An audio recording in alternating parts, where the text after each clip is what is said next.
Well, hello everyone. How's everybody out there doing today?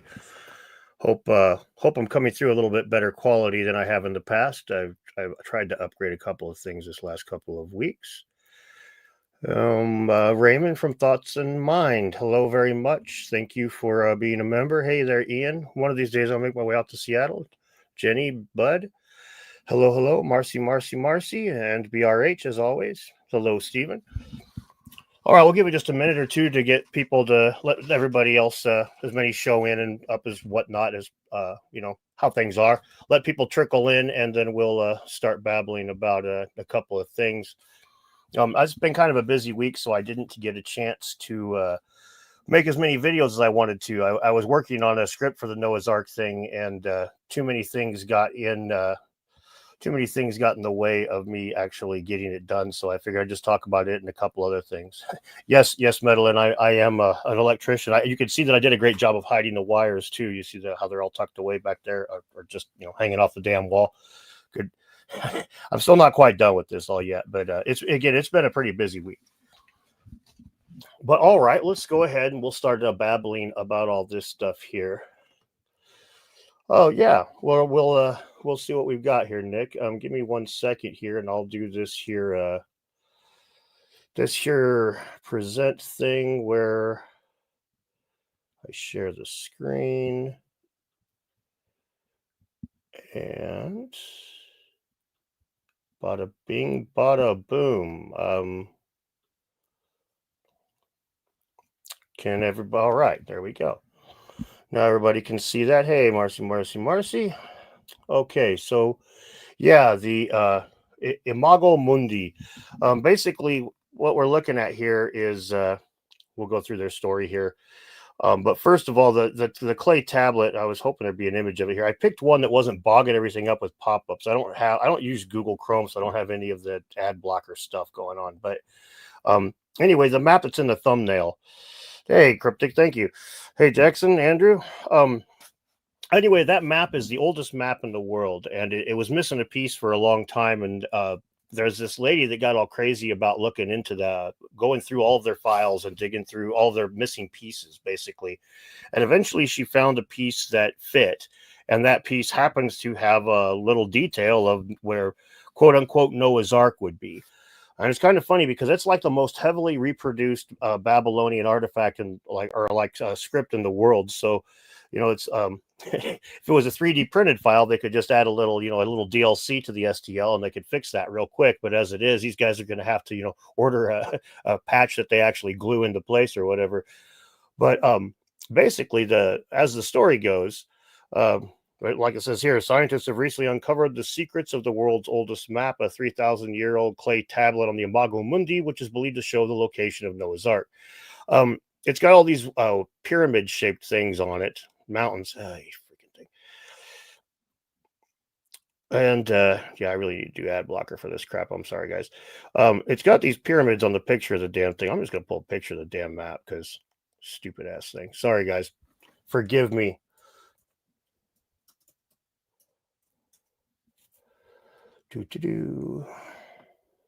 All right, here we go.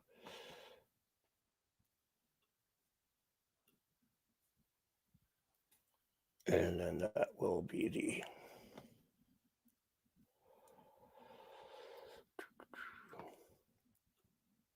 sorry. I know I'm still kind of new at this, guys. Hit search and just hit images. I did, but it wouldn't share that screen. Oh, I should have just done the same tab. That's what I should have done. My bad. Again, I'm still kind of a rookie on this whole thing. We'll get there, I promise. But here we go. That is on the screen, y'all. Yes, that's some old school Max Headroom stuff. Oh, come on. Yes, that's yes, it is a new place. Sorry, Jason, that's live streaming. Come on, man, calm down. Anyway, those images there are why is it not showing the right thing? Thank you for joining, Mama. Max Headroom is one of the coolest things to ever come out of the 80s. Anyway, this dang map. It, holy crap. This is basically, it's like it doesn't want me to do this sort of thing, it feels like. Open image in new tab. Here we go. I'm going to try to turn it off and on again, but I'm going to have to get good at this because I'm still, I apologize again, everyone. But I promise eventually, look at that, see? Eventually we get on the screen. Yay!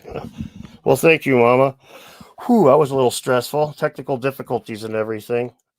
All right. Anyway, okay. Raymond, did you just say Ohio? Is it, this isn't some brain rot comment, is it? Well, all right. If you could see on the map here, you've got these little pyramid mountain things, is what they believe they were, and there's pretty sure there were three more on the bottom side, all equally spaced. So at the end of the day, you had basically a map that you can see the little spot here where it says Babylon. There's the T at the top. This is the map's not one that you're like supposed to use to exactly like go here and then turn left as the map shows. It's basically showing you generalized locations one to another, and it has directions in the script that tells you where to find basically Noah's Ark. And now it's not exactly Noah's Ark. It's whatever the Irundu or whatever the hell the Babylonian dude's name is. But this little chunk here, right under the spot where it says Great Wall, I don't know if you could see my cursor, but on the top right of the thing, that's the piece that was missing, and it was glued into place afterwards.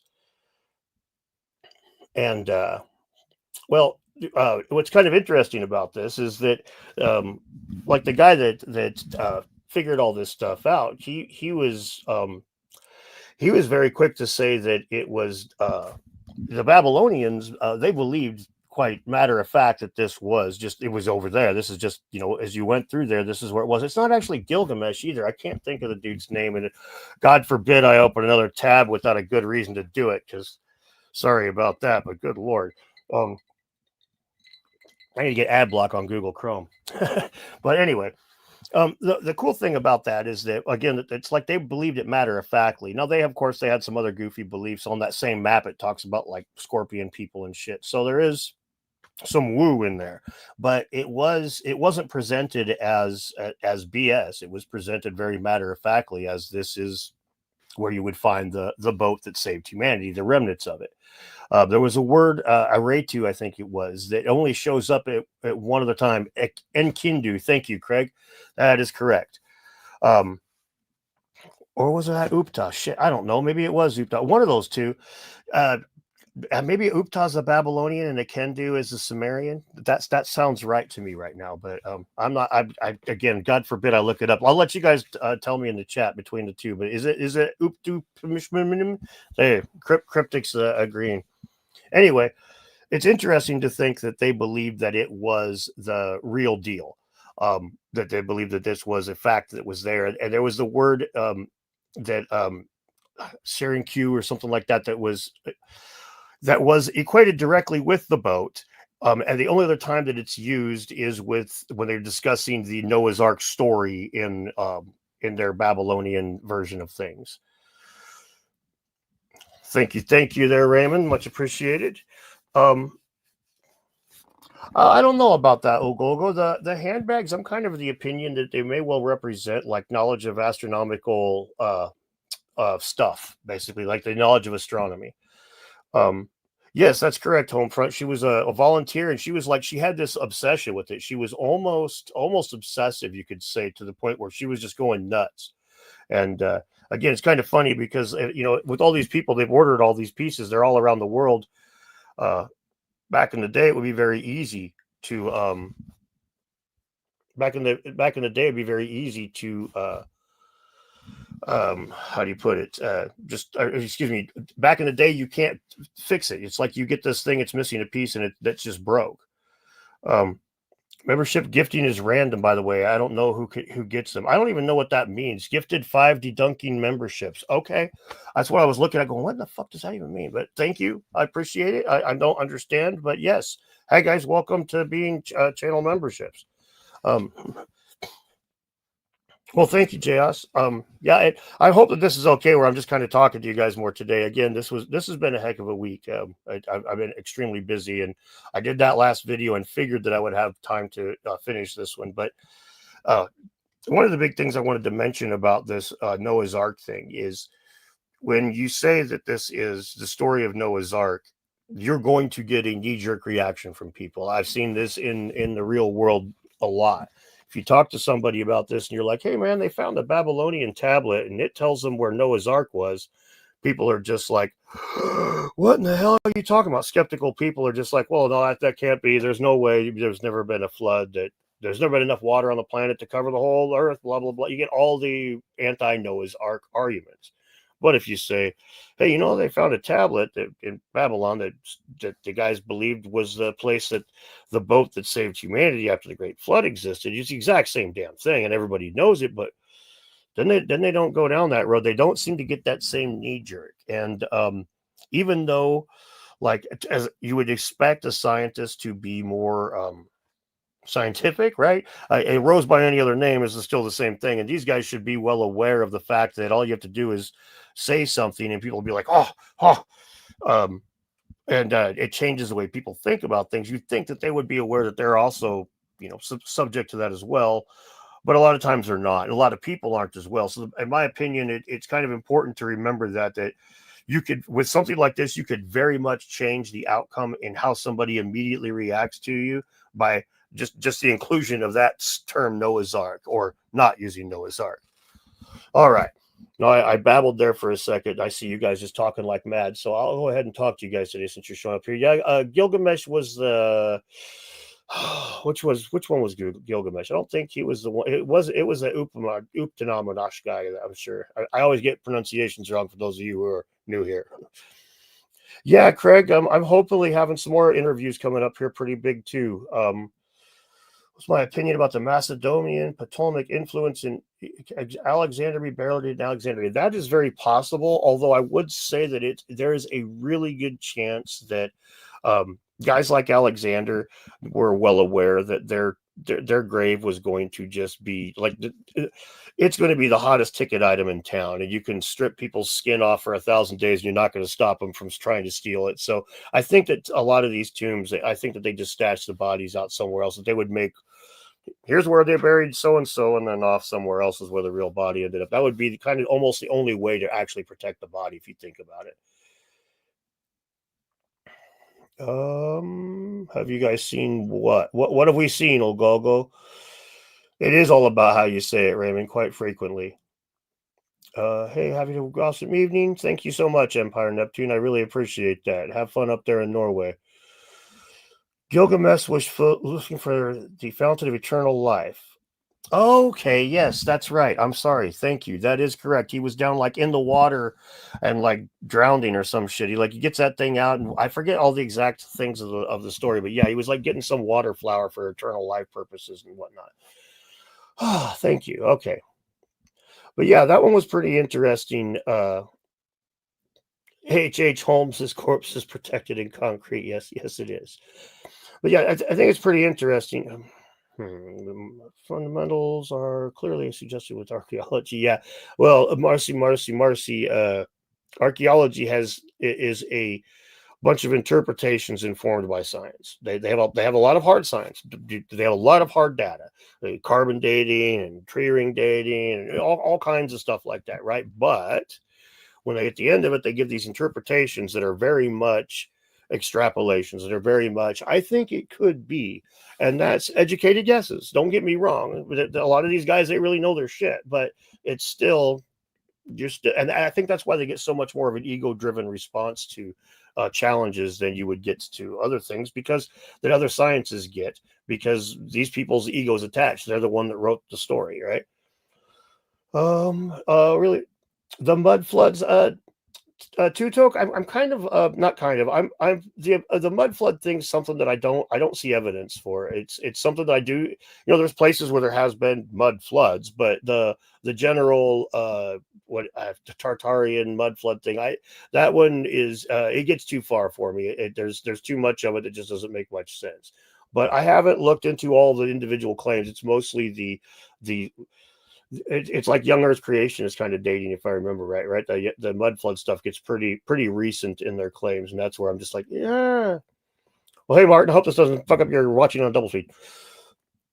Could the knowledge of the ancient world be stolen from the Library of Alexandria by the Romans and be kept in the Vatican? That's something that's possible. I wouldn't be surprised. I would be surprised if the Vatican didn't have some things that were interesting that were kept in secret. Now, I'm not really a believer in ancient high technology, so I don't think they have like some, Dendera light or anything like that. But I do think that anything back in those days that was like wild that the Vatican would have snapped up. And there's, that's one of my examples I always talk about with things like this is when the French Revolution happened. The French blue was the name of the diamond that ended up being like the Hope diamond, right? The big blue diamond. And that thing was like right, like pretty much the same time as Louis was losing his head. They were stealing that thing. People were like waiting. Okay, they were. Um, there's certain things in this world, certain pieces like that, and certain people that are just like they're dying to get their hands on this sort of thing. When I covered the Ruts Clovis, which is the largest Clovis point that's in private hands, that was enough right there. Just the fact that it was the largest confirmed Clovis point in private hands, it went for over 300,000, or like almost 300,000, excuse me, but a lot of freaking money, like 10 years ago. So, point is, certain things when they get into that exclusivity side of things, they get into it's the only one that you're going to own. All of a sudden you find this whole different tier of collectors, and when you get to a certain point, like in the case of the French blue, they don't give two shits about breaking the rules to get that on the shelf. Every time they bust these guys that are selling illegal art pieces, they have a market, right? They're selling them to somebody. So I have no question in my mind that there's a lot of pieces that are stolen out there. I'll give you a great example of how this could be a big deal in a current situation where Jimmy Corsetti's has been talking a lot about Göbekli Tepe, and you talk about how they planted trees on Göbekli Tepe because the owners of the property realized that the Turkish government was going to come buy it from them, and the government's got, even though the land, it would be like worth billions to the right person, the Turkish government ain't going to pay them billions. It's just like if they're going to build a freeway through your property, the government's just going to come and they're going to like, hey dude, your property's worth this much money, here's your check, get the fuck out of the way, freeway's coming through. Same thing here. The Turkish government was like, we're fixing to buy this land. Well, as soon as they figured that this was coming down the pipes, hey, thanks, Ian, I appreciate that. As soon as they figured out that this was coming down the pipes, they set everything up and started planting those trees so that they could raise the property value, right? Now, let me ask you this. Do you think that while this guy is sitting there thinking, I'm getting screwed out of my property, I had this land, that I was going to make all this fortune, all this cool shit's going on, all these people are paying to show up here, blah, blah, blah, and now the government's going to steal it from me, and the best I can do is sell it as an orchard. Do you think that dude wasn't out there digging up artifacts every night and selling them to the highest bidder? Fuck you. I know he was. I don't know he was. Don't sue me, whoever the hell owned the thing, but I'm not saying he was doing it. Yeah, he was doing it, man. There ain't no damn way he wasn't. He felt like he was getting screwed out of it, so he was looking, and somebody was waiting to buy this stuff. So that stuff happens all across the world, man. I've said it before, and I'm pretty certain that if the Antikythera mechanism had been identified as gears and clockwork type of shit when they pulled it out of the water, it wouldn't have made it to no museum. Somebody would have bought that thing and snapped it right up. Yeah, Raymond, I found a few arrowheads in my childhood. I used to live in the Midwest, and they're pretty common around creek beds and stuff there because it's water. It moves the shit around. My sister once found under a culvert a big spear point. She still has it. Back in those days, you just pick them up and keep them. Nobody said anything. I mean, maybe it was against the rules, but nobody said anything back then. It was completely allowed. Oh no, you ever played that game? What's that one where all the beans like fall down? Fall Guys, the ballistic. I was playing Fall Guys and I just like stopped at some point. Yeah, Shermanator, I believe it. There are places where there's tons and tons and tons and tons of arrowhead. There's a guy I watched, Desert Nomad, Desert Explorer, something like that. He's a couple 300,000 subscribers, and he uses drones and Google Earth, and he lives down in the Southwest, and he goes up and checks out these ruins that are way up in the cliffs, and he's all the time walking past, and he always puts it back. He'll pick up a point and put it back on the ground. It's pretty crazy. Oh, I'm glad you made it, Jason. Hello, hello. Fall Guys, Cult servers. No, I don't know about all that. Oh, that's cool, Homefront. Yeah, the axe head's kind of a rare find. There's those bigger ones are hard. Yeah, Desert Drifter, that dude. Yes, you got it, Spaceman. He's awesome. The Vatican folks who go to archaeology sites. Yeah, it's if you ever any of you guys ever read what is it? Another roadside attraction about the story about the Vatican having the body of Christ, and some dude steals it and then sets it up on a roadside attraction. Yeah, it's pretty out there. Hey, Blind Shot, thank you so much. I appreciate it. Hey, Christopher, thank you. Glad to see you guys. Excuse me. All right, so when it Drifter, yes, that's the dude. He's awesome.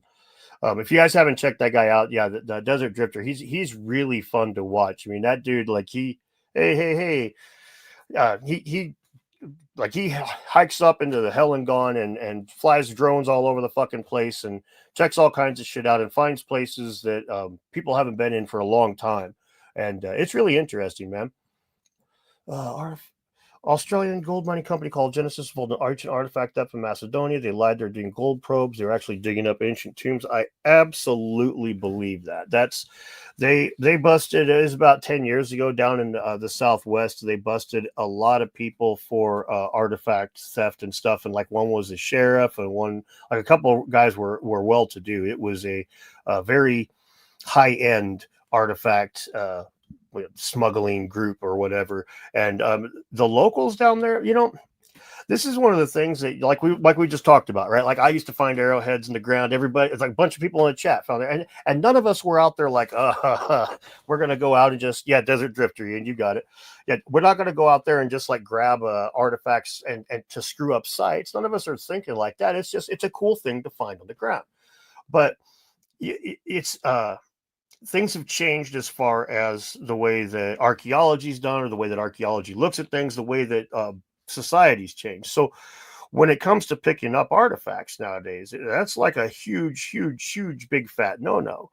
But that mentality is still in my generation. For example, if I see an arrowhead on the ground, it's going to be hard for me not to pick it up immediately, and I'm going to have to put it back. But immediately, it's like that's going to be my knee-jerk reaction. Still, I just know it. So when it comes to the areas like in the Southwest, where there's a thing called pot hunting, and they would just go out because you could find those the pottery that they would make in that part of the world. You could find it in really good condition still 50 years ago, even out in the desert if you dug around a lot. So people would go rooting around out in the desert to try to find these pots and stuff and it became a Sunday afternoon thing, man. You get your family, you go run off into the desert and go looking for pots. Well, then you turn around and tell them that you can't do that anymore. Nope, not allowed to do that anymore. And a lot of people, they just, why? Who are we hurting? What the fuck, blah, blah, blah, blah. So you end up with what they had, rich people fighting. If you read the newspaper articles, the local newspaper coverage was not favorable to the government. They were not like, good job on stopping these guys. They were like, man, what the fuck's your problem? Are you sure you want to ruin our community over some fucking pottery? So anyway, these kinds of things are still an issue to this day, and they're going to continue to be an issue. I mean, how do you get around that? We're talking, especially in America, where we're individuality and freedom and stuff is like fostered as a big deal in all of our minds. Tell me I can't pick up a pot off the ground. I can't pick up our fucking rock because somebody shaped it 500 years ago. Fuck you. But as I mentioned before in the Lake Lenore Cave situation, all of the artifacts are gone. So they don't have any idea how long ago they settled out. We don't know. We know there was pounding stones. People wrote about them. Know there was arrowheads. People wrote about them. What style?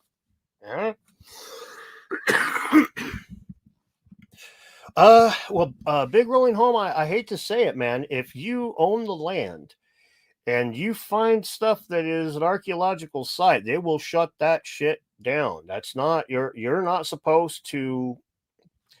I know a guy that worked as a miner in the Midwest, and he told me that the company had two policies. The official policy was anytime we find any native artifact, we stop all operations until we get all the official green tape.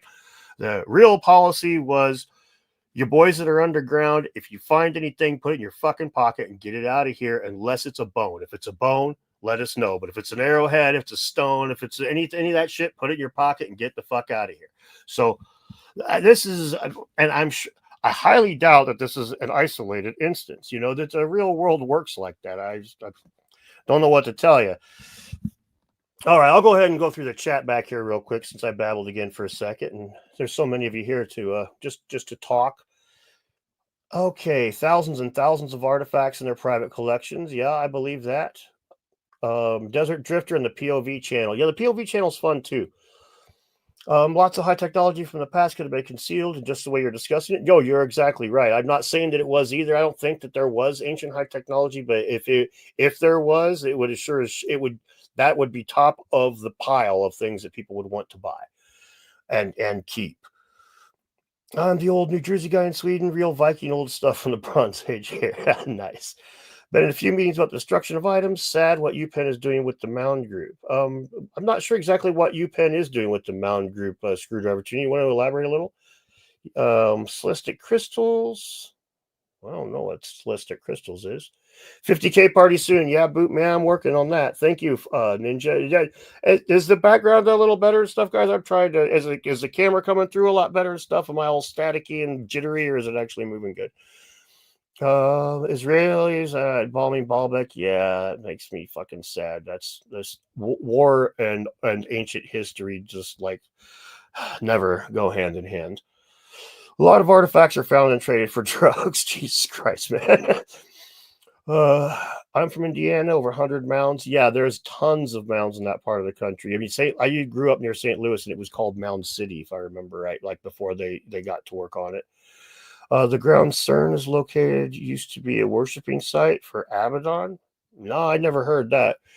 Waterways are sort of free game. Yeah, waterways are sort of free game, kind of, sort of, because there's not, I mean, they can't really stop you, man. It's like, what are they going to do? There's not just they can't stop you. It's that you're not going to be able to, you're not going to be able to learn much by the location of an arrowhead that washed up on the edge of a creek. However, I'm sure that they would still tell you to leave it there. But you're going to, common sense would say you were doing less damage. I would be sure. Oh, thanks. Yes, Max Headroom was awesome. I missed the 80s as well. Full ancient tech cover up via destruction is possible. Yeah, a lot of the Native Americans were from Asia, Douglas, but not necessarily all of them. It's tough to say. It's interesting. They're putting a lot of that stuff together. I've been pot hunting, but we don't mean the same. I live in Washington State. We don't have to hunt. We just drive to the dispensary. Arrowhead hunting with my dad as a kid. Yes, Raymond, we used to do that shit all the time. And mushroom hunting. Yeah, we used to do that shit all the time too. Back in the Midwest, I was in a Boy Scout, so we would go hiking. Arrowheads was just something we would look for and pick up. That was, pay attention to your surroundings, boys. Pick up berries, pick up nuts, pick up arrowheads. If a person owns the land, laws may vary a little bit. China doesn't let folks see their pyramid, yeah, because they don't want the Vatican to take it. That may well be it there, or they don't want their pyramids in the London Museum, more likely. Why does freedom in America always just mean the freedom to disrespect and step on other cultures and races? I'm not sure if that's exactly what that means, but I could see where a lot of people would feel that way. It's the freedom to, from their perspective, if you're going and you're picking up a pot, the disrespect to that culture has already been done. The disrespect to that race has already been done. And so from their perspective, I'm just going and gathering an artifact. And hell, I put it on my shelf and honor the thing. Well, how is that disrespect? What? And then the people that come along and tell them to stop aren't Native Americans. They're archaeologists to say, hey, man, you fuck up our context. We can't figure out what the fuck's going on with this stuff when you guys come along and do that. So that's where it's a freedom thing. It's not if it.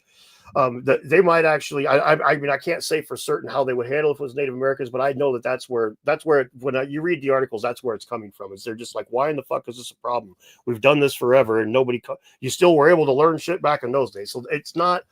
They weren't doing it to disrespect the natives. That wasn't the freedom angle from what I saw. But again, I can't say how they felt about Native Americans. I just know that where they felt their freedom was stepped on was archaeologists telling them to stop doing what they're doing. Watching Costa Rica from the land of the big round stone. I've a tiny little bit of those big round stones in Costa Rica. It's fucking interesting stuff, though. Loved when he worked with Snake Rose. Didn't see that one. Oh, thanks, Rue. I appreciate the old super chat there. I'll put that up on the screen so I can read that. Nagpur laws hold sway. You could lose your land. You have to stop building. Yeah, you have to be careful on Nagpur stuff. And then Rue says, can big archaeology prove that the pillars of Göbekli Tepe are not 35,000-year-old remains of prehistoric Walmart? The handbags aren't just adverts for shopping bags.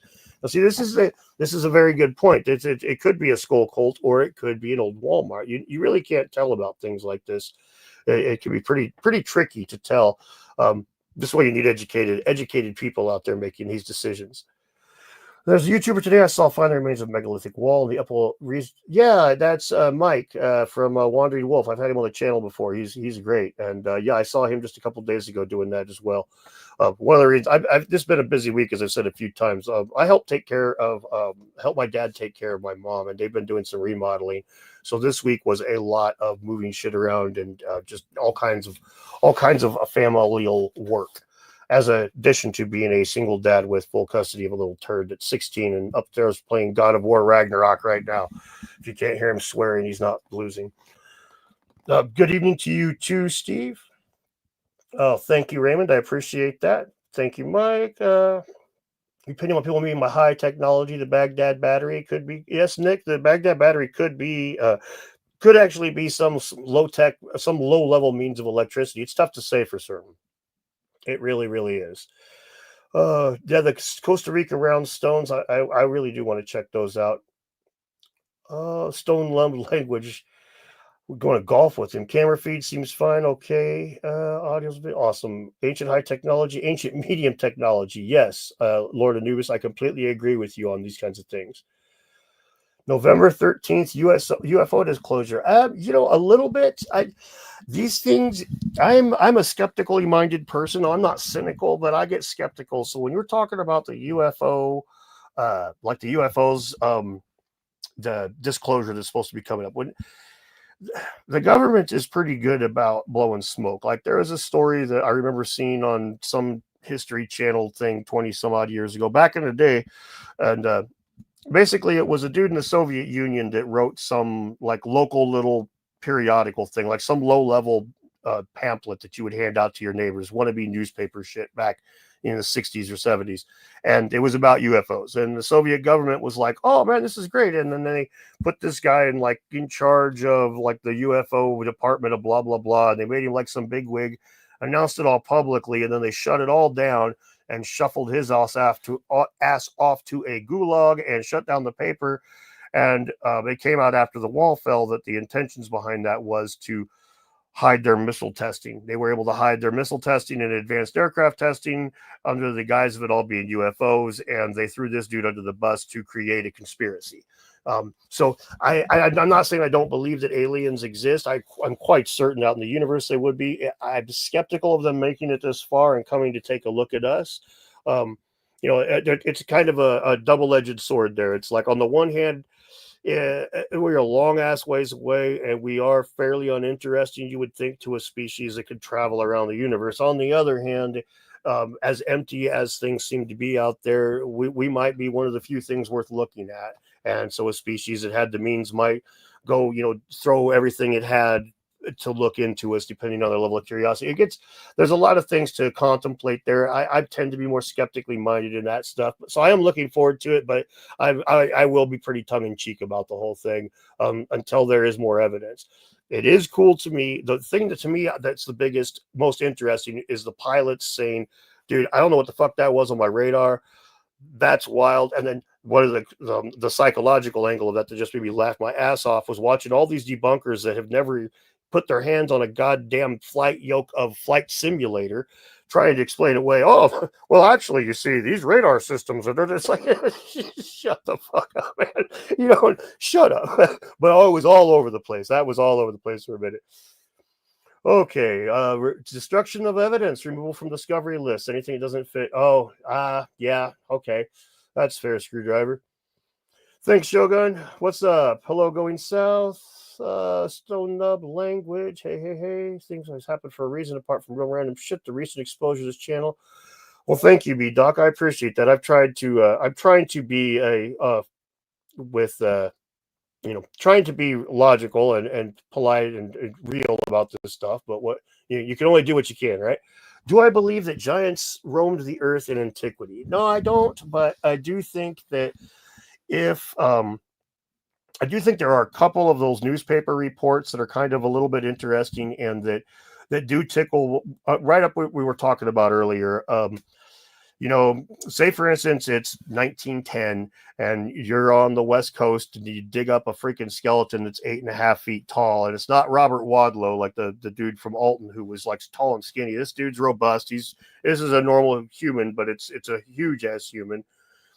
Selling the largest human skeleton in the world would not be a hard thing to do, and putting it in some hole in the wall newspaper off in Podunk nowhere, that might not get noticed by anybody except for the guy who has feelers out for this sort of thing. So I don't believe that there were giants back then, but if there were, I would not be surprised at all if the bones were purchased and are stuffed off in a private collection somewhere waiting. But I don't believe that to be the case. But I don't completely rule it out. I'm going to try to sound like Prime Time Unhinged. Actually, B Doc, that's a good idea. I should go with that. Okay. Dedunking Duff with the wars, peace through diplomacy and commerce. Peace will never come through military might. Yeah, I would like to think that there's a problem with the human psyche. Is it's like we like to fight, and it's kind of frustrating as hell. Oh shit, Daniel. Flint Dibble is named as the one who quashed the investigation of Ganong Padang. Jesus Christ. Well, that's not very cool. Text from old Jimbo. Jimmy's just getting back from his trip. Wonder what they're hiding in Antarctica. That's an interesting one. Antarctica is kind of funny because it's like, on the one hand, it's pretty clear that it's from a geological perspective, it's pretty clear there's been a lot of ice there for a long time. But the coasts are ice free quite frequently, and at times are mappable. I wouldn't say habitable, but it gets pretty interesting with all of that stuff when you start thinking about what they could possibly be doing with Antarctica. I don't think there's pyramids. I don't think we're going to find like bison and stuff down there, but I could be proven wrong. But the current science says that we shouldn't expect to find that, and that's the stuff that I don't. This stuff was ironed out before Flint Dibble was on the scene. So if you get what I'm saying. It's not the natives that have a problem with it. It's the archaeologists and the gatekeepers. Exactly, Shaman. That's the natives, generally speaking. They don't want you defiling their site, but the archaeologists are the ones that tell you don't pick up the arrowheads. The natives are the ones that's like, you find the arrowhead, we might shut you down if we think you're going to defile our site. And I honestly can't blame them at this point. They've had so much of their stuff stripped away that what little they have, I can't blame them for holding on to tooth and nail. Daniel Whitaker, watch the new Demystify podcast, Flint Dibble. Oh, well, thank you. You said it. Say that again. I'll put that on the screen there for a minute. I can't believe that Flint would. Why would you want to even be proud of that? I mean, fucking man. The Baghdad Battery makes you think of alchemy, philosopher's stone, and transmutation. It's there's a lot of that was the early days of chemistry and them playing with stuff. And so, yeah, electroplating or any sort of just adding electricity and seeing that it did weird shit. Just seeing that it changed stuff. But it's tough to say for sure. All right, take care, Shermanator. Thanks for popping in, bud. Dude, ancient scam, gold transmutation scam. God of War, yes, he was dying for it. The new God of War games are great for having a teenager because he gets to play with this annoying ass teenage son, and I'm like, oh, see what it's like? Fuck you, Dad. The Baghdad Battery had no oil in it, Ket, so we left it there. Sorry. The U.S. troops would take it if it had been filled in olive oil even, but sorry. No, it's really Flint's name. I couldn't believe it either, but that really is Flint's name. Okay. A patriarchy, I'm sorry, man. You can't keep doing that kind of shit. I've talked to you about this once before. You can't keep doing that. No, my son didn't get to meet Graham. It was just me, sadly. I didn't get to see anything on cold fusion, but I that stuff's always interesting to me. Again, very skeptically minded of these things, but it is always interesting to me, that sort of thing. I think you must underestimate how tasty humans are. Nice. Flint dribbles a real person. Whistleblowers. Man is an insane species. He's an invisible. He worships an invisible god and destroys visible nature. Yes, that is a classic quote there. Thank you. I'm loving love. I am reading the comments that are all the attaboys people, and I'm not ignoring them. I doubt you guys want to see me say, "Hey, Dan, you're great. Hey, Dan, you're great," and I really appreciate it. Thank you, but I'm not going to sit there and read it all off. If the sites that we don't have an explanation for are built after the Ice Age, is it not likely they were built before the Ice Age, or we at least sit on the knowledge of what they were? That's quite possible, but a lot of it's it's tough to say for sure when a lot of these places were built. The archaeology on a lot of these sites isn't done good enough to eliminate the idea of the places being reused. Now, some places they look into pretty deeply, like Gigantia in Malta. They excavated underneath some of the stones, and so at that point, when you get the datable material that's right underneath the stone, that's 6,000 years old or whatever, it's kind of hard to assume that it's older than that, right? But and there's a lot of times they haven't done that. So in those cases, they're context dating by what they find in the region. That by no means eliminates an older date. Probably the best example of this would be Darren Kuyu, where they carved the tunnels out of the ground, so the higher tunnels are the oldest. So if they find something way down here, that don't mean shit as to when these things were carved. So they find Christian artifacts from like the Byzantine area. Who gives a fuck as far as dating it goes? It just means it's at least that old. So it's tough to say in a lot of these cases. Elongated skulls. Those are an interesting one. I looked into those. The more I looked into it, it's one of those things where there's a couple of them that look very enigmatic, but they still seem to have the same capacity, the same brain capacity, and the eye sockets, while elongated, seem to still be at the inside holding the same size of eyeball. So, there's a few areas with this stuff. Usually, the younger dryas impact hypothesis is the example I cite the most, but there's a few areas with this stuff where I just can't trust the science because the debate is so polarized.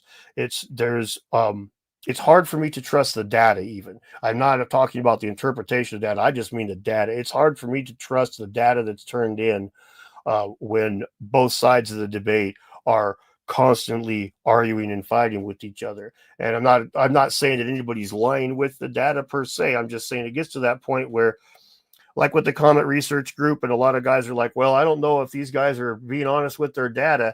I feel the same way about a lot of these guys. Like, I don't know if these guys, if they're involved in a debate and that data is part of it. Same as I don't trust John Hoops editing Wikipedia. It's just like there's parts of that stuff that just makes me it sets off my spider senses. The Adena leaders were huge. I'm not aware of all that. I mean, I've heard stories and stuff, but I haven't seen all of that stuff. The Denisovans are about 25% larger than us. I think the Denisovans were bigger than us, but I know that Neanderthal. I think what Denisovans were, their skulls were bigger, but their bodies were the same size. I think I could be wrong. Giant graves in Afghanistan that have, I've heard of some of that stuff, but I've never seen any solid evidence. It's the kind of thing. Again, it's like it's tough to. I'm pretty skeptical of those things, but I don't see much evidence for them myself besides just the occasional newspaper report and some doctored images on the internet that are pretty clearly doctored. The ones that I've seen anyway. Yes, East 10. I've seen you talk about the elongated skulls quite a bit. And it's really interesting stuff. I've seen you on Twitter, not here in the chat. Yeah, obviously you're not holding one right now, but yeah, East 10 on Twitter. If you guys see him here in the chat, he's got numerous skulls and stuff. He's got a YouTube channel where he does this stuff too. He talks about, so you might want to check him out. Dude, we were talking about the map. Get back to the subject. All right. Here in a second, we'll get back to the subject. I'm just trying to. I never get to talk to you guys. Every time that I have a live stream, I'm always talking to somebody else or watching a video, and so half of this time we're not talking about what's going on. But yes, we'll return to the map here in just a minute. 1554, most of base Mercury and Orioles map. Oh, very cool, Christopher. Antarctica has the hole to the center of the Earth. I've heard that, Raymond, but I don't think I'm not quite a believer in the hollow Earth theory myself. But yeah, that's I've read some of that, to be honest with you, Doc. There's a lot of schools of thoughts on that, but there is no question that fundamentally the human drive for competition. We do not. We have our athletes on pedestals for a reason, and our musicians we put in competition against each other. To me, that says it all about the human psyche, right? We can't have these musicians just making music on their own. Prince and Michael Jackson have to be at odds, and if they're not, somebody will put them there in their head. It's just, I think that's just something with us that way. Do I have any thoughts on the phenomenon around research? Skinwalker Ranch, yeah, that one I haven't looked into very much, so I couldn't really weigh in on it, to be honest with you, sadly. I think Sweatman has got a pretty good handle on the handbags. That's why I think that they're a symbol of astronomical knowledge, because they're a symbol for a day, as Sweatman puts it. I haven't heard about that, about T-Rex bones and palm tree fossils in Antarctica. Sorry there, Doug. It has been icy for a very long time. Giant bones or Sasquatch, that's possible. Familiar with expanding Earth theory? Yes, Bella. I haven't done much reading it, but I am familiar with the idea. I haven't looked into it, though. The flat Earth is for sissies. We need a flat sun. Yeah, you were a little late, but that's okay. Any research on the moon since your Limitless podcast? No, I have not, because I know that's going to be a deep dive, and I make videos, but I plan to deep dive into this. Let me get through these comments. I'm sorry, guys. If I keep doing this, we will never catch up. Not too terribly much. I haven't spent a small fortune on the setup, but I spent a little bit. Dan has tibblefish. Okay. All right, let's talk about the map here for a second more. Yes, Antarctica, really quickly, was indeed tropical, but it was tropical so long ago that we're talking a whole different type of flora and fauna on the planet at that point. We were like finding ferns would be the kind of thing we'd be looking at, right? From what they've said. Now, anyway, the deal with the map that we were talking about. Let's see, as we put this back to this. Oh my Lord, it's still there. Okay, so when you look at a map like this, like there's those TO maps that they have further on down in history that are basically the same kind of thing, where it's not even really a map to show you how to get there. It's just like, sorry, Chunk. I mean, I just set a thing up to have TV monetized. I know that they put adverts in after the fact. I didn't realize they run them in the middle, man. Sorry, I don't have a whole lot of control over the way that the monetization setup works. I just click a monetize or don't monetize button, man. From there on out, most of that shit's done by YouTube. Sorry. Thank you, East 10. I appreciate that. Now, those TO maps that you see a lot of in the later, you see them in the Greek era. They are basically just a map that would have like Europe and Asia and the Middle East or Africa, excuse me. And these are the three regions that it would have their rivers and their oceans. And the map was basically a thought tool. And this is almost the same kind of thing. It really offers almost no directional ability at all, but it does offer, it's almost a story. Like on one side of this tablet, it tells like a creation story, and on the other side, it tells you where to go when you're walking around in the place. And the fact that they're including the fact that the Noah's Ark is included as such a well-known landmark, or just like matter of factly, here's where you would find a thing. It's it is pretty interesting, It's tough to say how valid things like this were taken by the people back in those days. This is one of the things that it's when I talk about them extrapolate, and they don't really know what they're talking about, but they're just guessing. Now you could look at the script and assume that not everybody in those days was literate, but you don't know if this was something for a learned man, or the apprentice of a learned man, or the son of a learned man, or you don't know what level of knowledge this is meant to portray, how smart this is supposed to be, how smart a person, how accurate this was. So things like this I kind of take with a huge grain of salt as to when they say, well, they definitely believe that. Man, it's like I could 10,000 years from now, somebody could hold up Robert Louis Stevenson's freaking Treasure Island and say that we all believed in that shit. And, it's like this. There is a degree of skepticism still to be involved, but those stories do pop up all over in that region.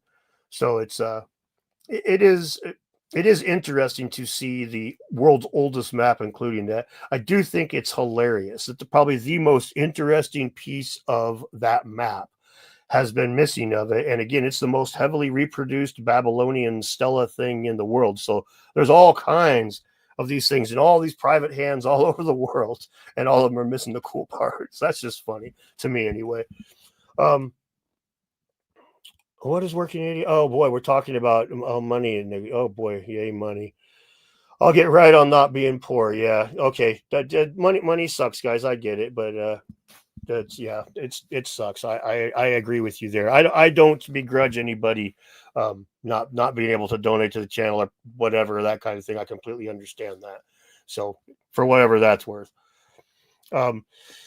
Yeah, it could completely be a souvenir. That's exactly right, B Dog. It could be all kinds. It could this could have been as much as they like to say as to play Dr. Miano for a second, this could have been purely allegorical, and they had no reason to believe this was real at all. You just don't know, right? It's tough to say. Now, I do believe that they all believe that that flood myth was a pretty ubiquitous thing in the region in that time. So I do believe that was something that was believed. But whether or not the locals believed that that's where you would find the bones or of the boat, that's basically how this worded in the thing, is like you'll find the ribs of that boat. Um, I don't know if that's, or if there were some trees that look like that, or maybe a rock formation that looked that way, or it could. It's tough to say, right? It's just tough to say. But at the end of the day, um, it is a really interesting little tidbit, because usually stories like that, well, like in the Bible, it doesn't tell you where to find the burning bush, right? It doesn't tell you where to find Noah's Ark, but here they're telling you, hey, go right there. Oh yeah, absolutely, metal. It's a horrible map. The let me look up a TO map real quick here. Uh, those maps from the yeah, here we go. And look, oh, I'm almost getting good at this, guys. Almost. Yeah, shit. Not quite. Pull up the image. It's like 2 pixels big. Not quite getting good at this. That one also is 2 pixels big. That one's 10 pixels big. I guess that'll kind of work. Oh, but uh, wait till you see this one real quick. The this map here is, look how terrible that is. Okay, that was a map from the Greeks, right? You're talking thousands of years after the Babylonians, and this is still the way the maps were made. And this is, I would argue, worse than the last we were looking at. This is horrible. Yes, Irving Finkel is the dude who pulled it up. I can't remember the name of the woman who did the sorting. She was obsessed with like finding fragments, and she was just amazing. But anyway, if you see like this map here, you can see this is horrible. I mean, this is, you can't, what the hell are you supposed to do with this? Is even worse, but it gives you an idea of where things are. Um, and that was basically, that was the kind of map they used for the longest time. Yeah, the Missoula floods are there. It's interesting, Kandui. The dating the Missoula floods is kind of a tricky thing. There's a lot of there's a lot of, it's interesting because there's certain areas where they find different things, like when they look at it from the Missoula and they look at the water lines in where Glacial Lake Missoula used to be, and then they look at where the water lines where the flooding is, and they don't always seem to correlate and stuff. There's a lot of that stuff that Randall Carlson's dug into way deeper than I have, or probably even plan to be honest with you. But it's but it's pretty interesting stuff when you look at how complicated this whole thing is. It's not, the guy that first discovered it faced a huge uphill battle, and he was calling it the Spokane flood, and now it's back to being multiple floods. But even like I went to the Grand Coulee Dam here a few months back with my son, and they have this big laser light show, and as part of the presentation it says that, like, it talks about all these floods, and it mentions that the last flood was like the most devastating or the most damaging.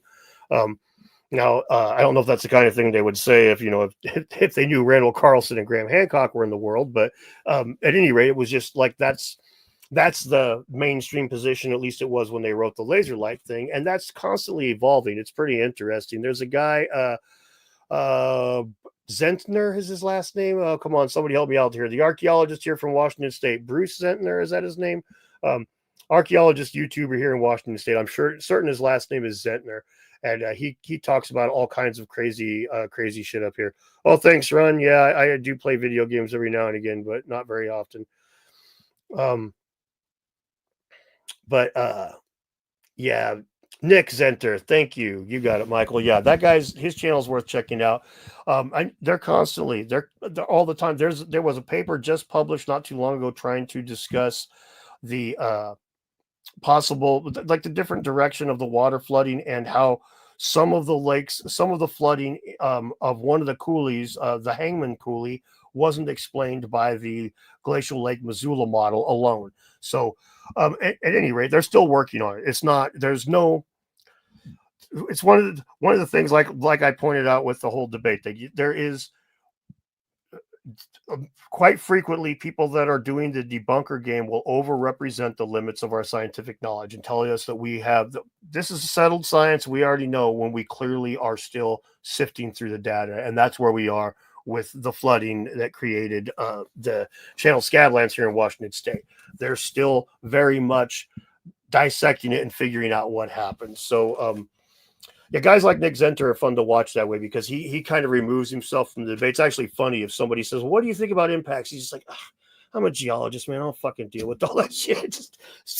And it's not because he's hand waving us. He's hand waving that whole debate. He just wants to talk about geology and not have any vitriol in his shit. He wants to be a scientist. It's fucking crazy, huh? All right, we'll scroll up here and see what some more of you are yaddling at. Edith Harsley, thank you, Madeline. That's correct. Yeah, cryptic. The reason that they say that your cryptic asks, I don't understand why skeptics say proposing cultures that were ancient to the ancients somehow discounts the achievements of cultures such as Sumer and Egypt. The idea is, they always say, oh, well, they assume this advanced culture was white, and therefore they're assuming that white people taught all these other cultures how to do stuff. And they're assuming, you'll notice it's always these cultures that are occupied by non-white people are the ones that they question who built their stuff.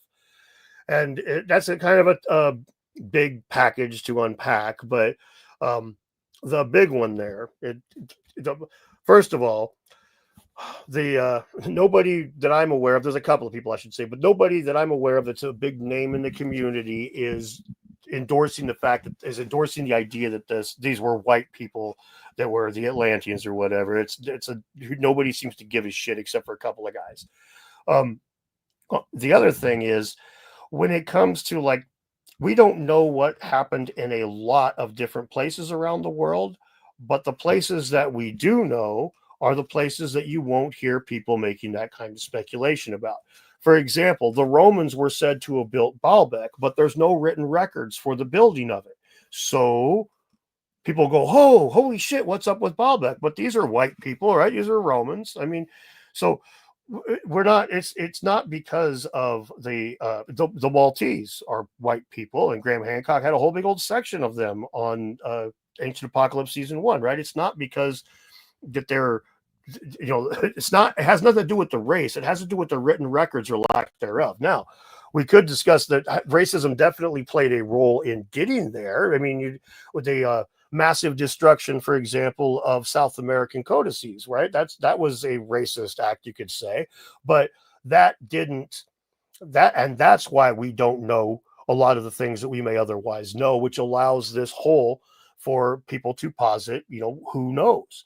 And so because that tends to happen more often with people that aren't white, especially when you look at the fact that you know our history, our culture, much of it is inherited through the European lineage, this old world lineage. And so the Greeks and the Romans, we use Arabic numerals, this old world shit, right? So when the thread of history goes back to that root, it's no surprise that we don't have records from a lot of these other places, and that's where that shit's going to happen. But ultimately, they're just looking for a way to poison the well, and to get people on their side that were looking for a fight, or looking to be activists or whatever. But yeah, that's basically why they go down that road. You can do. I would imagine that Randall is off here and there as well. I wouldn't be surprised at all. Yeah, Steve. A lot of people do have trouble listening to Randall. Randall is he's a very off the cuff thinker. When I talk to him, he would think about something, he'd talk about it, and then he'd get to a point and then change direction and talk about it. And not like ADHD, but more like his thoughts were two steps ahead of the words coming out of his mouth, and he doesn't realize the people that he's listening to aren't following the whole step of the way. Now, in his defense, he was pretty tired when I talked to him, but I do see him doing that sometimes, like on his Joe Rogan podcast and stuff. Yeah, Zentner does give really good science. I would agree with that. Nick Zentner is a great channel. Randall is a great wizard. Yes, me and him could have the beard competitions. Real place of Noah's Ark. Yeah, I've heard that stuff before, but I don't know that that's accurate, if they've actually found Noah's Ark or not, or if that's just people making YouTube videos or making documentaries. There was something I remember watching as a kid where a guy was talking about having walked on Noah's Ark like way back in the 70s or something. I watched it in the 80s. I didn't watch it in the 70s, but yeah, Randall is pretty brilliant. I would agree with that. The Carolina Bays being impact craters. That's really interesting stuff. I've talked about that a little on channel when I had interviews about it, but I didn't dig into it too terribly much. So yeah, buddy, I want to come and tour with you guys one of these times, Ian. I definitely want to. Oh yeah, I don't care about Freemasons and stuff, metal, and myself. I don't. These things don't bother me as much. But you can, John. You can be a geologist and not discuss impacts. You're just discussing the whatnots of. You can discuss everything else and avoid the impacts as far as that goes. Like that's the way most of them have done it for a very long time. So that's how the Dick likes to do it. That's the thing I don't like about Mini Minuteman. He acted like he never knew anything about the Minnesota glaciers and meltwater. Matter of factly, Randall knows much more than him. Yeah, Mini Minuteman does a lot of his debunkings off the cuff, or not off the cuff, I should say, but he goes into it with a predetermined opinion. He's going to debunk it, and so when you do that, you go into something with a predetermined opinion. It's why you do. I'll tell you, like, point blank, like on a lot of these things. Yeah, I've looked into it a little bit, not enough to weigh in. I'm skeptical. But it could be like the Giants, right? I'm skeptical of the Giants. When I've looked into it, I'm still skeptical, but there is a possibility. I'm doubtful, but I'd have to dig into it more. If I went into it with the intention of debunking the Giants, or the intention of proving that they existed, I personally wouldn't be able to watch my channel very often, because I'd be like, God damn, that Dan guy's pretty suspect. He's pretty biased. So that's kind of how I look at things like that, which is why I felt like so many of these debunkers are just like, the word non-scientific comes to mind. Like I was talking about earlier about the term Noah's Ark. You just say Noah's Ark and somebody knee jerks into, I don't like what you just said. This is Noah's Ark. That's we should be aware that that's going to be a psychological reaction, but I think the scientists, at least the scientists and those that call themselves scientifically minded, should be aware that that is not a scientific reaction. Okay, you can't be like, if somebody like this day and age we live in now, with the internet and all the freaking social wars between different groups of this and that, has so many. I've always just called them thought terminating cliches. You just use a word that makes somebody quit thinking. This guy's woke. This guy's racist. This guy's a communist. This guy's a fascist. you say these things and other people don't want to hear anymore. Well, you can't be arguing from that perspective, dude. That's what the woke people say. Well, that's fucking brain dead. I'm sorry. If you're all you can do and argue against something is slap a cheesy ass label on it, that's brain dead. Tell me why it's a problem, not that it's woke, ergo it's a problem, or that it's not that it's fascist, ergo it's a problem. Tell me why it is these things. Explain it to me. That's where I think we have way too much of people just throwing quick mud through one or two quick terms and just end an argument that way. And nowhere have I been more disappointed to see that. And then in this whole sphere, I was blown away to see just how much of that kind of crap is happening. But you see it with the Comet Research Group. You've got guys like Mark Young, who's a fucking archaeologist, but they're going to try to label him a pseudoscientist, even though he's a real scientist, because he disagrees with them. And that's the kind of thing where it's like, it's not just an argument anymore. It's that thought terminating. We're going to scorch the earth. We're going to make sure nobody looks at things like they should here. And we need to be aware, like I say, like terms like Noah's Ark, if we use that, we're going to be scorching a little bit of earth for ourselves. So even though it's fucked that they go down that road, we also need to be aware that that's just how people are, right? You can complain that people are the way they are all you want, but people are people. So that's just how it is. There's a hidden DNA race of ancient North Siberians and ancient North Eurasians, somehow whitish, somewhat brown. They range in skin color greatly like American Indians. I've heard a little bit about that, but I haven't dug into that much at all. Northman's Keep. I have heard a little bit about like, is that like supposed to be the same dudes, the white Japanese guys that are all garbage men and shit nowadays, or butchers? I think they work as. Europeans are very diverse. Yes, Italians are not Anglo-Saxons. No, that is correct. Italians are not Anglo-Saxons. European is very diverse. The mega floods came out of the Olympics. Okay. I'm in Washington State from Utah. I love Nick Zenter and Randall Carlson. Yeah, those guys are great. I agree. Arabic numerals are actually Indian numerals. I wouldn't be surprised, but I haven't looked into that to know. I don't understand why race is a talking point in archaeology, because it's a political talking point. It has fuck all to do with archaeology when they're the way that they handle it. Think of what we'd know if the Library of Alexandria hadn't burnt down. Yeah, if the Library of Alexandria hadn't burnt down, we would have learned quite a bit, I would think. At the very least, our gaps in human history would be so much less than they are. Thank you for your time and your effort. Your thoughts on scientific knowledge are valuable. Should we share with the wider audience? Your contact with Mr. Beall was excellent. Yes, thank you. He is Matt's a great guy, man. I love Matt. Matt's a lot of people. I'll just take a second to talk about Matt for a bit here, because Matt is he's well to do. All right, he's not a poor person, as his collection of vases is makes evident, but he's not. He challenges himself. This guy tries to be better all the time, and so it's like when me and him chatted on my channel, and people were, one guy I forget who was like giving him shit a little bit, and Matt, like he took it on, like he took it on the chin and like did introspection and stuff, and he knows that he comes from a background that's different than your average person's, and he's you should watch my live stream with him and watch what he says about his business, or watch him talk about his business on his what is it, Beall Industries or Beall Legacy, I think it is. I'll try to remember to put a link down below.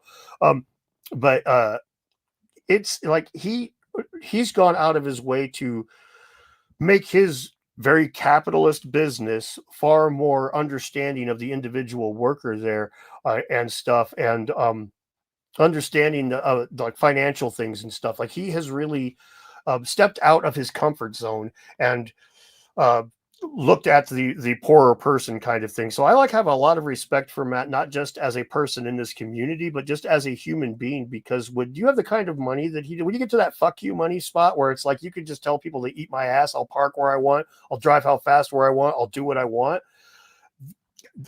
There ain't a goddamn thing stopping you from being a shitty human being except you. So Matt tries hard to not go down that road. And when somebody said to him, "Hey man, you're acting privileged," he wasn't like, "Yeah, fuck you, man. I'm not." He was like, "Well, really? Well, what am I doing?" So anyway, I like Matt. I like Matt a lot. Not just as a vase collector, although his vase collection is fucking epic. I don't know about that, Can Dewey. He might have made a mistake using Carlson for Graham Hancock might have made a mistake using Carlson for Mega Flood's evidence, but I don't agree with that necessarily. I think that Carlson's done a lot of good work there, and Graham is more of a look at these potentials, look at these possibilities, look at these different avenues, kinds of things. So it's pretty. That's pretty interesting to me. Debunking was the Nephilim real, half angel, half man giants who lived during Noah's time. I don't believe they were. I believe that that's a explanation for just kind of like a end of the world or a way for them to explain, you know, people that had more knowledge than before or whatever. Like the story of Noah's Ark is that people were all sinning and stuff, right? They were evil and they caused the world to burn. So, or excuse me, be flooded. So in this case, I think that this is would be more of an example of them just uh, kind of superimposing religious beliefs to it. I don't believe I'm not a believer in like angels and demons and stuff like that per se. I'm not. I'm very skeptical of a lot of that kind of stuff. I'm not a non-believer in that kind of stuff. I would call myself an atheist, but I would not say that there is no thing that you would call like spirituality in the universe or whatever. But I don't believe in a God. I don't believe in like a higher power. I don't believe in like a goal or anything like that. I have a complicated set of beliefs on that stuff. Like everything else, it's not easy to hash out. Oh, everybody knows the white people are the race from Mars, and that's why their skin is light. Oh yeah, of course.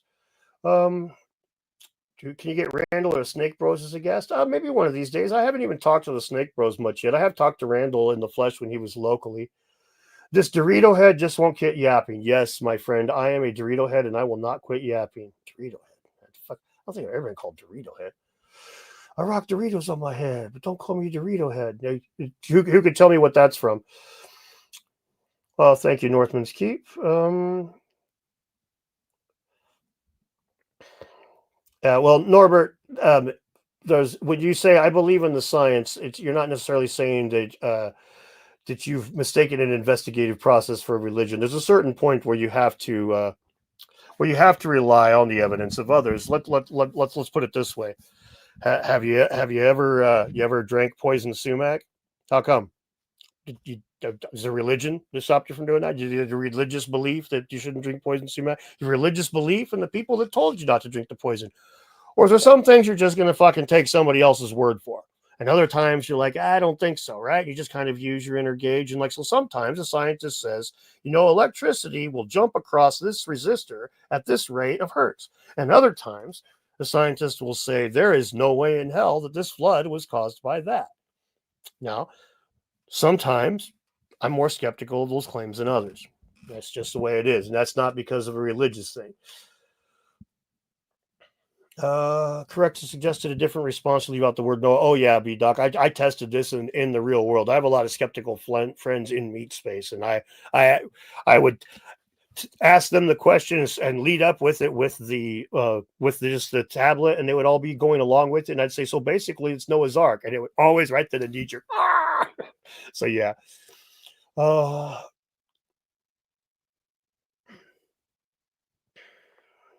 no, you can't argue with ideologues. That is absolutely true. Okay. I did it again. I'm just going to have to scroll through some of these because there's just too many. I'm sorry, guys. I can't keep up with all the comments. Um, but I'll scroll up here again. If I'm sorry if you're making some amazing comment and I scrolled past it, I really apologize. I'm trying to read everything here. I see Gnostic Informants in the chat. We had him on here not too long ago, and O'Neill's a pretty smart dude here. He knows quite a bit about the Bible as well. Yeah, mentioning Noah does tend to take it from history into religion, BRH, to a lot of people's minds.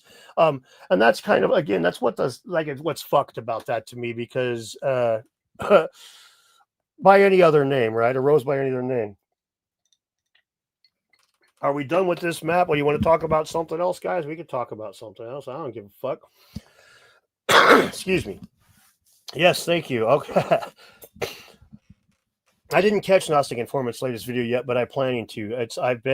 This week has been busy, like I said, which is why instead of finishing a script and editing, I'm just babbling at y'all for a couple hours here.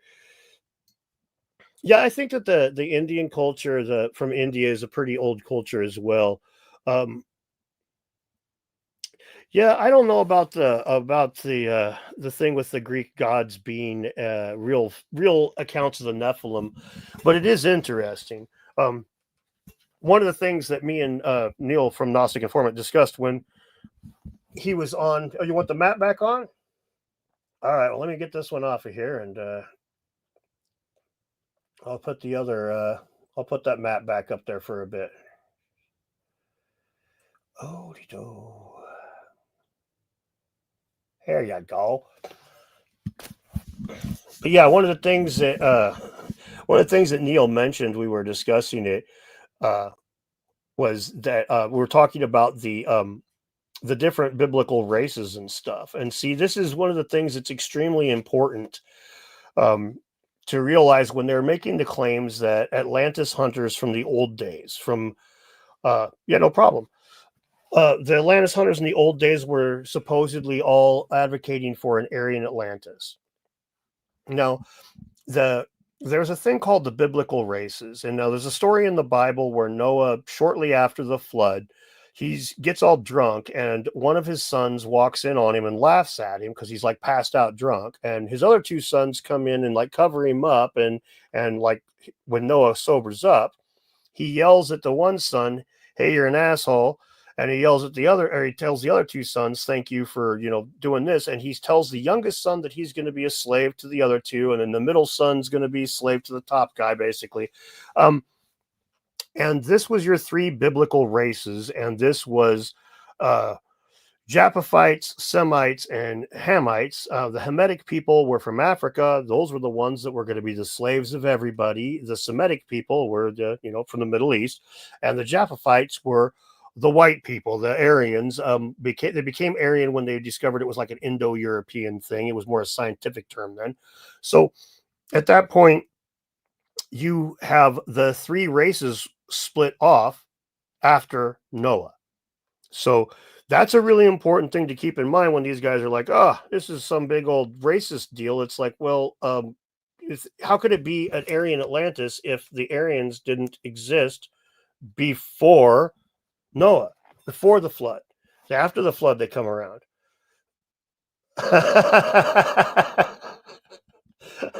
Gnostic Informant says, "Poor Unoptimshin loses all of his earned credit to Noah, who stole his thunder 1,700 years later."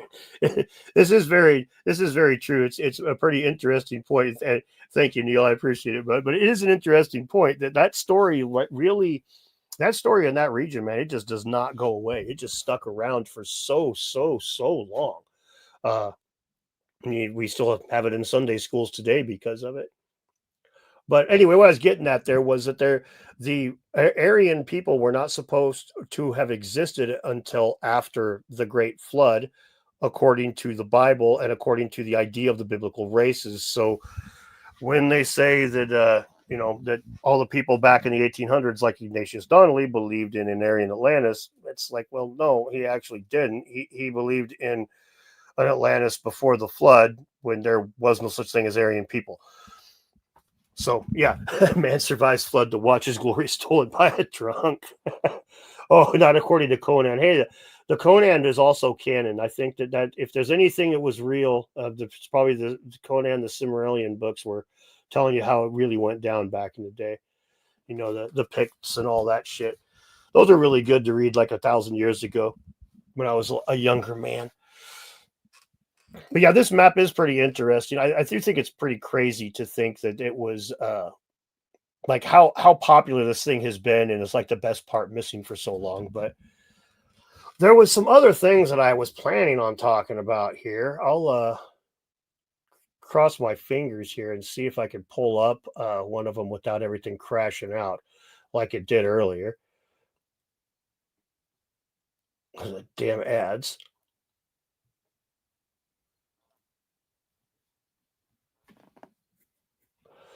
The site of El Natah was just discovered here. It was the first of its kind for studying ancient settlement in northwest Arabia. It was a slow urbanization place. Is that something you guys want to chat about a little bit? You want to talk about a place that they all found in the Middle East some? Or do you want to just keep talking about what we're yabbering about? The chat seems to be pretty lively as it is. We get debunking black people in the Solomon Islands have blonde eye. Yes, that's there. There is some weird genetic stuff, Victory, spread around the world. And it's not exactly. It's not nearly as cut and dry as they like. What they would like to say. Why not both? All right. Okay, we are killing this thing and bringing up the other one. Oh, okay. A new archaeological study has revealed the ancient fortified town of al-Natal, located in the oasis of Saudi Arabia, signifies a period of slow urbanization during the Bronze Age. Offers insights into how life gradually changed from nomadic existence to urban living in the region. Occupied from around 2400 to 1500 BCE, al-Natal is the first of its kind that allows extensive examination of the characteristics of an ancient settlement in northwestern Arabia. Yeah. Evidence these walls organized around a residential area. 2 towers, protective walls. Extensive urban planning. See, now that's where we're getting into the interesting shit. Connected by small streets, facilitating movement and communicating amongst residents. Planning indicates a relatively developed urban pattern at the time. Observation of the site from above revealed potential paths and remnants of house foundations, indicating where the excavation is needed. Or where tree planting is needed, right, guys? Am I right?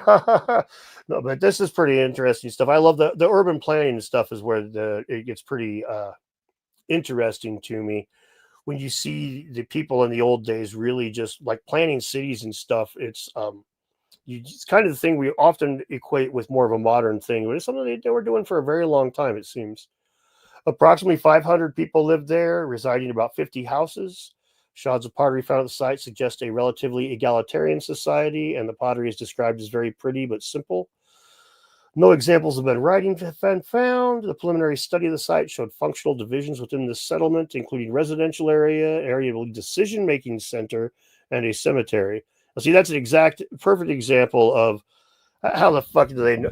Believed to be a decision-making center. Now, that's really just off in the goddamn woods, man. Okay, sure. What makes you think it's decision making? So, well, it's a place where people would sit and think. like this chair is a gaming center, this live streaming center, YouTubing center, thinking center. Come on, guys. Debunking. Did the first black people come from Australia, Africa, Indonesia? Africa is what the like the genetics is pretty clear. Like when you talk about like Noah's Ark and stuff is one the stories from like Noah's Ark's one thing, but the science is pretty clear on where people came from first, and that is Africa. The out of Africa theory is pretty robust from what I understand. What are your thoughts on the possibility of a prehistory non-human advanced civilization? Ooh, the Silurian hypothesis. Tickling my old Doctor Who side of things. That's a really fun one because it is the same reason that scientists brought it up. I'll pull this off the screen real quick. The same reason that scientists brought up the Silurian hypothesis. Yeah, that thing just fucking bogs my whole goddamn computer down, don't it? Jesus. I'll turn that off and watch how much faster everything will fix. Yep. How pathetic. I need to get ad blocker on my goddamn Google Chrome. Sorry about that, guys. Next time I do this, I'll make sure I have ad blocker on Google Chrome. Yeah, the Silurian hypothesis is interesting. For those of you who aren't aware, the Silurian hypothesis, Silurians are a Doctor Who species that were supposed to have existed like hundreds of thousands of years ago or millions of years ago, and they went into hibernation, and then they wake up a long time later and they see all these monkeys running around spogging up the place, and they get pissed off and they're like, okay. And so they're enemies of humanity on Doctor Who. But the Silurian hypothesis is basically it's a thought tool for scientists to what would you look for? Say there was an advanced civilization, a civilization just like ours 10 million years ago on Earth. What would you look for the signs of that civilization? And now you're getting pretty complicated stuff there. I mean, it's like there's not much that you would find. There's really not much at all you would expect to find. Maybe radiation, maybe even at 10 million years, not much.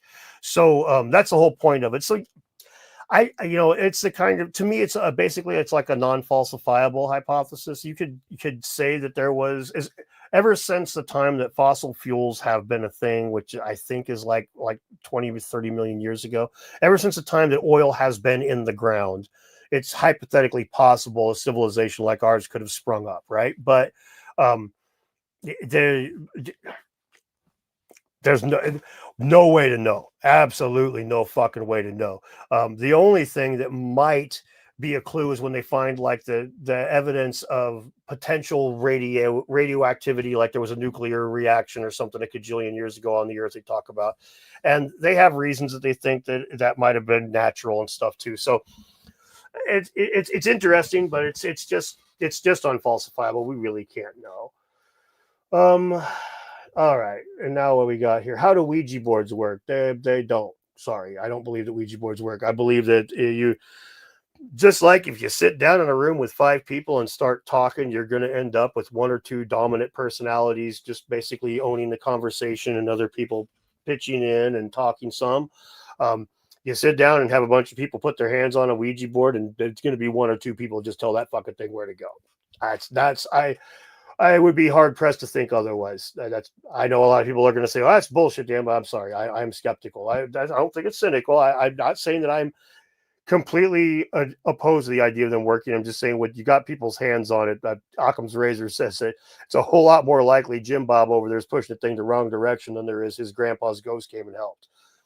There was a race on Earth over 26,000 years ago that was worldwide, so no, black people were not the first explorers. Well, unless that race was black, we don't know for certain that there was a race on Earth 26,000 years ago that was worldwide, that was explorers, and if there was, they may well have been black. So we know that the out of Africa, black people populated America from all around. I don't know about all that. The out of Africa, I'm not going to get into too much of the spicy race stuff, guys, but oh Jesus. Biracial humans, mixed race, healthier, better looking in general. Okay, victory. That's we're going to stop going down that rabbit hole, buddy. Okay, I'm not going to sit here and discuss racial makeup with everybody and all this kind of crap. I know that some people get all spicy with this crap, and I know that some people want to make like. I know some people, the Robert Safir angle on all this shit. All right. I recognize that he is a personality in this community, and I recognize that his angles on some of this stuff is something a lot of people do believe. Not a lot of people, but some. But at the end of the day, the idea that different, I'll just put it to you real quickly like this. Cheetahs are, they're pretty certain that cheetahs are going to die off here in some time, the next time a big disease hits them, because within the last, I think, like 10,000 years ago, they were wiped out to like 200 or 300 individuals, maybe even less. So when you're sitting there, the lack of genetic diversity allows them to be wiped out by something simple. The banana candy doesn't taste like a banana for a reason, because in, I think it was 1952, there was a banana plague, and it killed every fucking banana tree of a certain species. That was the only one that was really a commercial banana product at the time, and that's what the candy was made to taste like. When things have no genetic diversity, they die to plagues. Genetic diversity is abso-fucking-lutely a good thing. Now, you can say, people can make all kinds of arguments about all kinds of different things, and I know that the people that want to play race cards will twist all different kinds of angles in here and shit. But at the end of the day, there is no question that as an American, I am proud that the country's diverse, and I think that it is one of the things that makes our country better, not just on a social level, but also on a genetic level. The fact that we bring in so much different DNA is only a good thing. So anyway, that's the last I'm going to say about that. Please stop asking those kinds of dumbass questions. I don't want to have to start blocking people for all this shit, but I do not like the whole, I think that, Cro-Magnons plus this kind of monkey made that race, Cro-Magnons plus that kind of monkey made that race. That's a slippery slope that does lead into some really ugly shit, and the science behind it is basically non-existent. So anyway, that's all I got to say about that. One day I will give you your Robert Zafir video, and you can all scream at me in the comments of that. We just got a fucking Bill Hicks oh man, Bill Hicks. Everybody got to keep screwing each other to we're all the same color as a potential cure for racism. Yeah. Bill Hicks was awesome. I love Bill Hicks. If you haven't watched Ninja Bachelor Party, it's on YouTube and it's the worst, best movie you'll ever see. Okay, for fuck's sake. All right, man. I'm just going to have to put you in the old timeout there, Vic. I'm sorry, but I'm not playing that game, bro. Any thoughts on Oak Island? Oak Island's interesting. It's it's the kind of thing that where I'm kind of the opinion that it was looted before the secret got out, but I could be wrong. I could be wrong about that. I just tend to think that things like that is the I tend to think that things like that, the people don't really talk about that until they've already cracked the code. Oh yeah, no problem, Crip. No problem. What do I think of the chances are that one of the Milos or Astra or even Flint is here in the chat, quietly seething, watching people have real conversations? Oh, quite possibly. I don't know, but yeah, I'm sure that they go back through it looking for me to. Here's the thing. As a guy who makes response videos, I know that, say, if you're trying to catch a guy making a mistake, if you're trying to catch him saying something spicy, catch him on a live stream. He doesn't edit that. If I drop my microphone, I'm liable to let my real truth come out, right? So I know that the guys that are trying to crucify me are definitely going to be more apt to be going through like this than they normally would. So it's fine. But yeah, I'm sure that some of them are here in the chat just crying. And yeah, there is only one human race. That's like that. There's different races of humanity as far as they want to say as like they want to distinguish that stuff. But there is really, at the end of the day, we're just people. Yeah, the whole race science stuff is just stupid. It's not cool to look for reasons to hate each other. Thank you. What are the odds a certain infamous person is lurking in the chat hoping to make Dan sound racist? Well, he's probably around here somewhere. Like I was just saying, yeah. How about the cocaine mummies? Now, this is an interesting one because there are a couple of possibilities here. And one of them, I'm not the guy that first posited this, but, there's Occam's razor again. If there's a really good chance that whoever the archaeologist was that was doing this stuff was just, chopping up some lines over here while he was getting ready to test this mummy. All right. There's a very good possibility that somebody somewhere along the way that handled the mummy had a little cocaine on him. But it is interesting that it shows up in a couple, 3, if I remember right. And there's tobacco, if I remember right, too, that shows up in a couple of places over there. It's one of the things that I looked into a little bit and then I rolled it back because I got into doing 101 other things. But I do want to dig into it more. There's certain things to look up that, like the cocaine mummies, that get like the elongated skulls that are really difficult because the amount of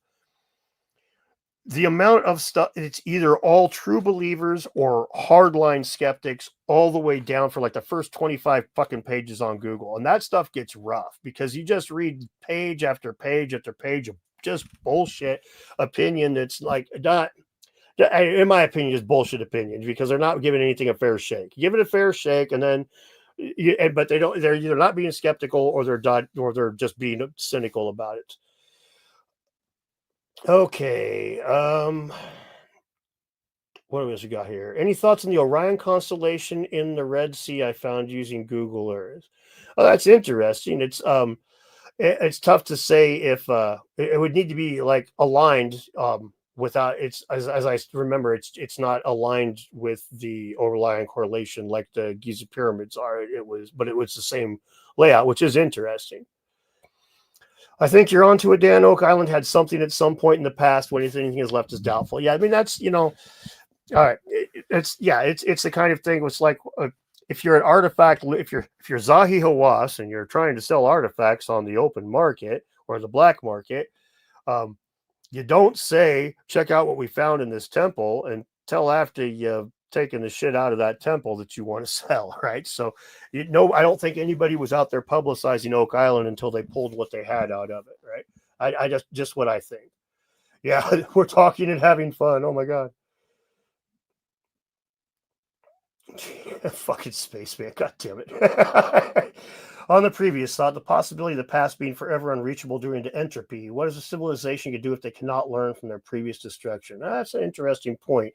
Um, as I said before in a video, the old saying is that, those that don't know history are doomed to repeat it, and those that do know history are doomed to stand by and watch others repeat it. And that's really the fucking reality of it, man, is that let me look at politics right now. I don't like to talk about politics much, but I'll keep this real generic. It's so polarized that you knew that no matter who won this election, there were going to be a bunch of people fucking furious, all pissed off, screaming about how everything was unfair and everything's going to, and the world's going to end. And it's, this is, they're being drummed up into the same fucking stupid sheeple crap that people have been doing for hundreds, if not thousands of years when it comes to this kind of thing.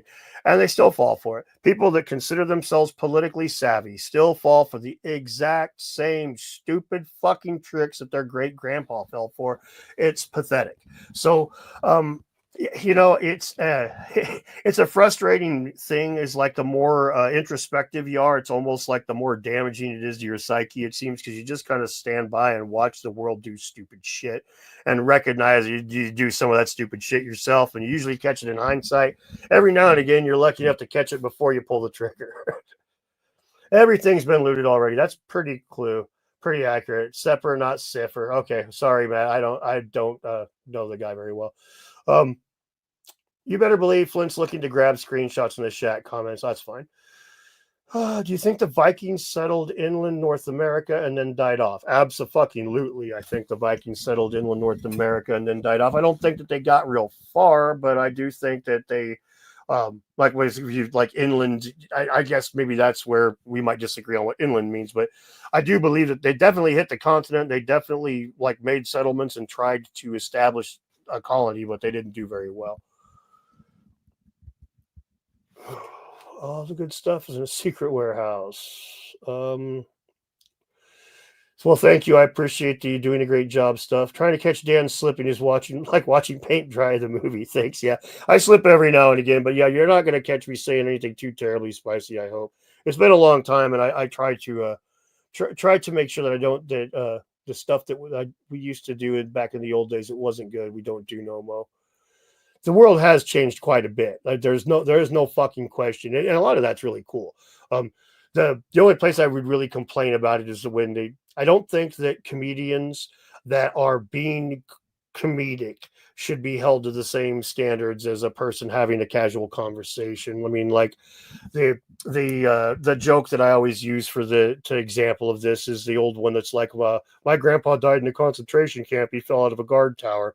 It's that subverted expectations is what's funny. It's not that the idea that my grandpa shot fucking concentration camp people's funny. That's horrible. The subverted expectations is what makes that joke funny. And so I think that comedians that unless they're up there advocating horrible shit, I think they should be pretty exempt from a lot of the criticisms that we give to casual conversation. I honestly think it should be common sense. You should just look at it and be like, oh, it's just fucking cracking wise, man. Who gives a fuck, right? But whatever. In this world we live in nowadays, things are kind of crazy. Talk about the Clovis people. Any new papers or updates? No, I haven't heard anything too terribly new about the Clovis people yet. Although it was interesting in Ancient Apocalypse when Graham mentioned that there was this dividing line between the genetic makeups of the South American and North American people, basically, and not exactly South and North American, but there was that dividing line there around New Mexico and stuff. And that was really interesting to me because the Clovis culture and stuff, you don't see them in South America. You see Clovis points in New Mexico and stuff, but you don't see them any further down south. So it's almost like there was two cultures here if you go back that far. And it would make sense. It would make sense that one was, Southeast Asian or Polynesian, Proto-Polynesian or whatever, and the other one came from Northern Siberia kind of thing. It's tough to say for certain, but the DNA it makes it pretty interesting that is still being unwrapped, that onion's coming apart, because the Easter Island thing to me is wild. The fact that they're able to make those connections now that just 20 years ago were still considered bullshit woo. 10 years ago, 5 years ago was just bullshit woo. I just love the fact that that's no longer woo anymore. Artifact put in old tobacco case. Screwdriver tuning. I'll make you wince a little bit. Here in Washington, we have a bunch of these mesas and channel scablands. I've talked to them a couple times. Now, the only archaeology that's been done on that I can find any record of was done in the 70s. And they went to 12 of these mesas and they gathered some artifacts and bones and shit from the top and the floor right at the bottom of all these mesas, and put them in cigarette packages and put them in boxes and just stowed them away. And when every now and again a college student doing their PhD thesis will pull one of these out, and well, the 2 times that I read about it, they had a whole lot more artifacts, and they attributed it to breakage. We're like, well, this thing said we should have 200 pieces in here, and I have about 300, so I'm guessing that these bones busted up and these teeth fell out, and doing a great job of preserving our past, boys, and those cigarette cartons and fucking breaking them to hell. Thoughts on Timothy Hogan? I'm not sure who Timothy Hogan is. I'm sorry. I should know. The name is familiar, but I'm not putting it together right now. How do I see the stone ape theory fitting in, if at all? It's a possibility. There's no question that hallucinogens definitely lend themselves to symbolic thinking, and there's, in my mind, there's not much of a question that our symbolic thinking is what allows a lot of our goofy things to be done, like language and numbers. And I can say, it's one thing to use a word to represent a very real thing that you can put your hands on right now or point at right now. Big cat coming to eat me, right? That's something a monkey might say. But tomorrow we will find water over that hill is a pretty complicated concept. Or I'll only reproduce with you is a complicated concept. So these things seemed a little bit more symbolic to me, and I think that maybe that Terence McKenna was onto something there.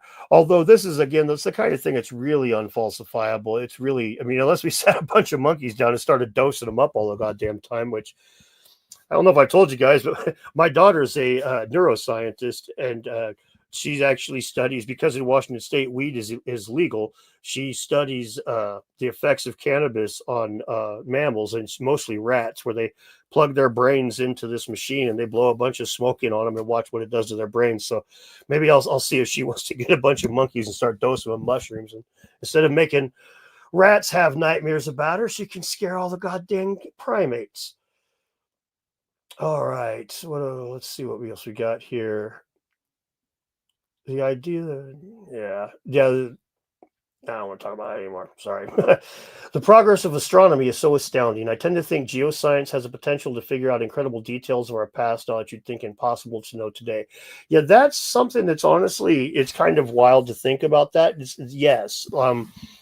Like there are certain things like with luminescence dating, where we're starting to be able to tell where certain stones, like you could tell how long a face has been exposed to sunlight, for example. That's kind of crazy. In certain situations, it can tell you how old something is, and that's a big deal. I mean, to tell you how old a piece of stone is, that's kind of a big deal. There's all the time we find new things that let us know more thanks to technology. It is interesting to think about what we could possibly come up with down the road, but it's tough to know for sure.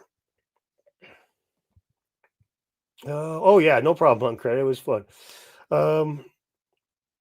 What happened to those who invent history? Well, those who invent history either write a lot of books or they end up getting crucified in a few years later. One of the funny things about social media is watching this shit just turn around and eat themselves up over the last few years and forget about a lot of the stuff. Kind of hilarious. Hey, Dan, what do you have to say about geopolymers? I'm really interested in that, but haven't seen just how it was applied. One guy says that in the nubs and the holes and the stones are from. Yeah, here's the thing. I don't think that the nubs are from geopolymers myself, but I do think the geopolymer thing is probably the biggest example of skeptics being absurd, because We know the Romans used concrete. We know it doesn't take high technology to make concrete. We know that places like Pumapunku, for example, the people there had like the people in that part of the world had farming and math and shit, astronomy that was competitive or better than what the Romans had. So why wouldn't they have had geopolymers too? I mean, that to me, like they talk about being a little bigotry, a little racism against the brown people. That to me is the kind of thing where it's like, oh, even though these guys were better than everything else, they couldn't have figured out the concrete the Romans did. I mean, so to me, geopolymers, it's the kind of thing we need to test for. We can test and tell if something is geopolymer or not. But I do think that it's something that these guys frequently knee jerk. No, there's no way the ancients had concrete. Like, fucking, we know they had concrete. Well, yeah, the Romans did, but. So to me, it's one of the best examples of these guys just being just a little bit too quick to disregard things. That's possible that the Vikings could have made it to Minnesota, but excuse me, Leif Erikson.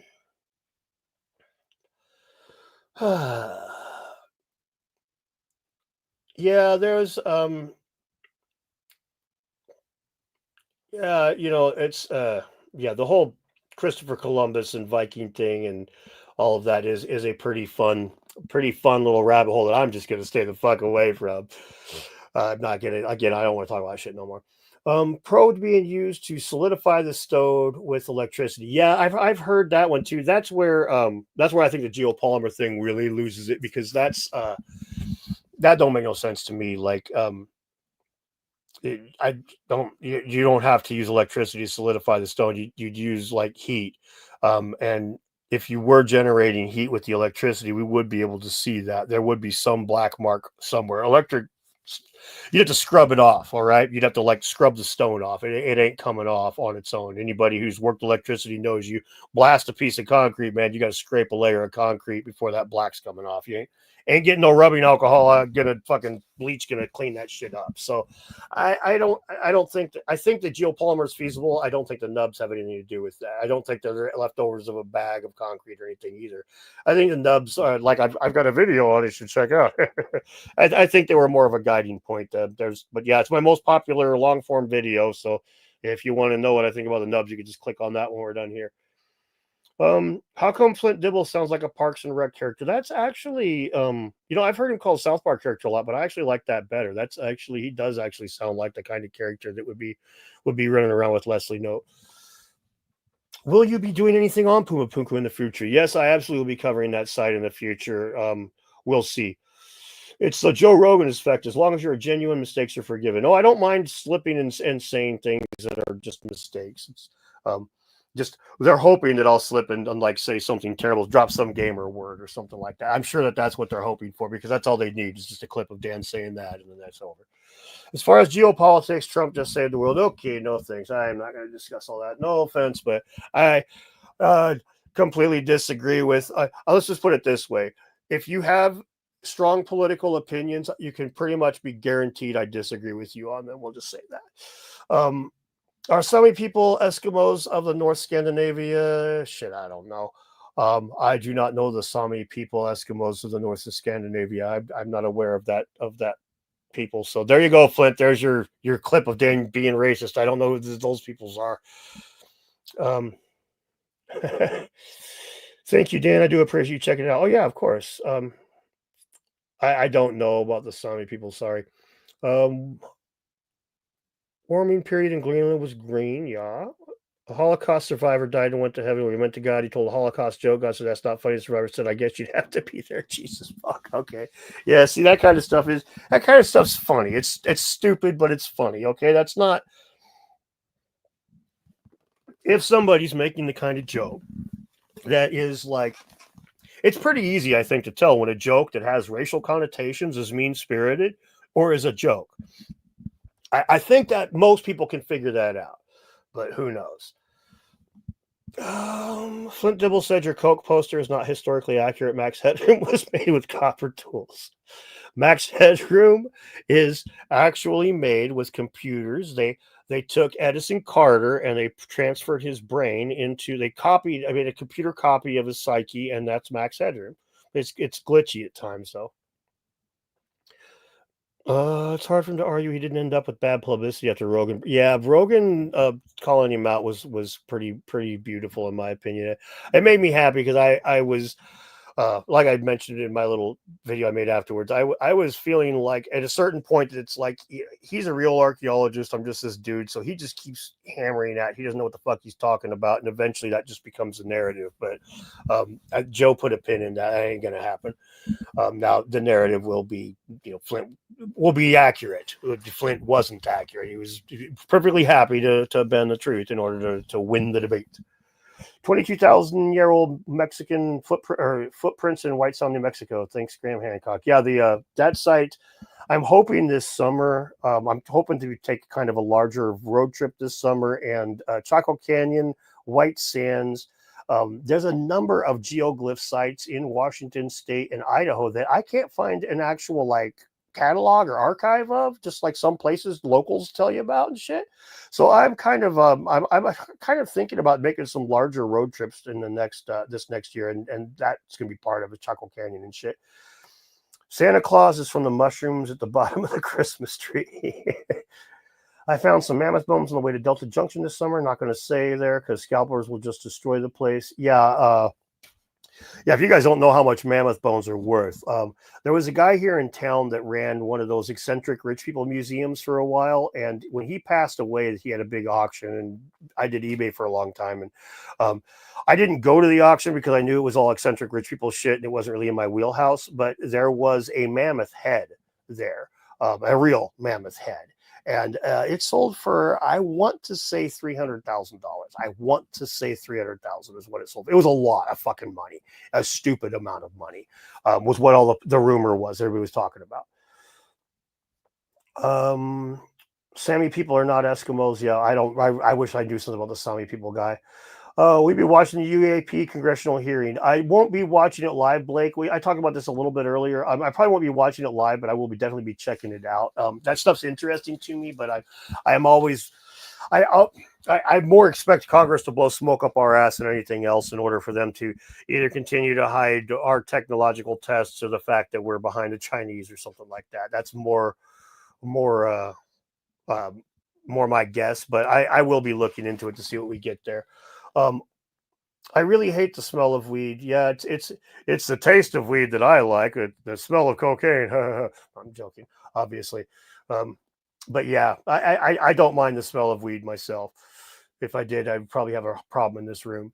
Debunking which cat is bigger, the Atlas lion, Barbary lion, or fucking hell, I do not know, man. You got me on that one. They're all big cats.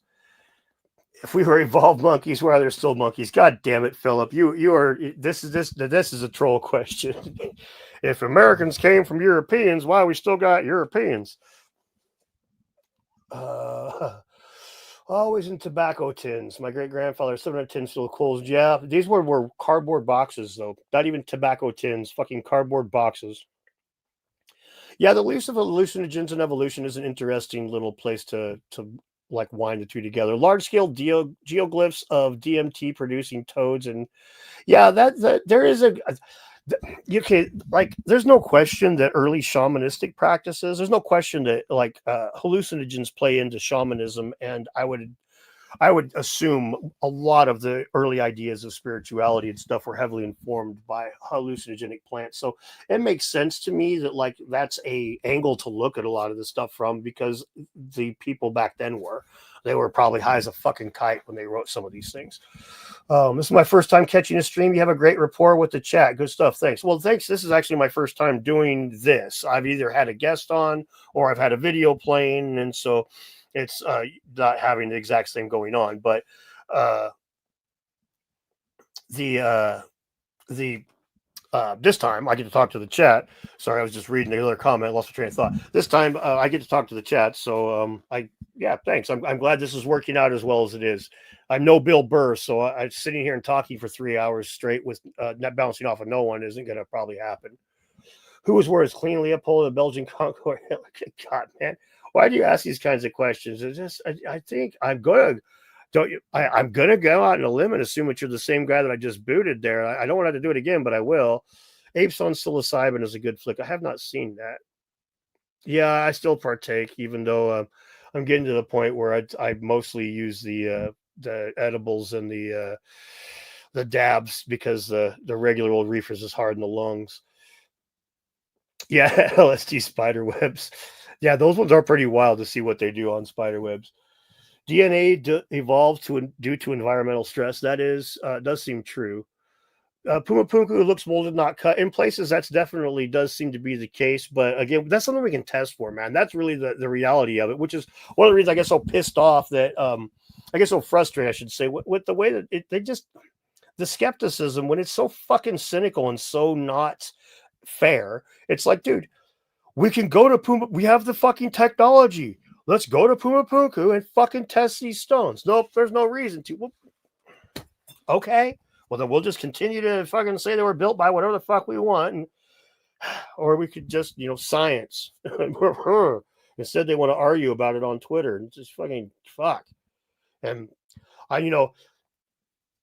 imagine an archaeologist that like actually took it upon themselves to be like, you know what? I'm going to go to Puma Punku and I'm going to get all the appropriate shit done and I'm going to do some tests for geopolymers. You think that would be a successful YouTube channel? Fuck. But no, they're going to be too busy throwing rocks at people that would even think about doing anything like that. And then we just sit here and don't know. It's fucking bullshit. I hate it. Do spiders fly using electricity? No, they do not. Hey, Dan Garrett from Halifax, Massachusetts. Love your show and everything about what do you got to rebel against? What do you got, James Dean?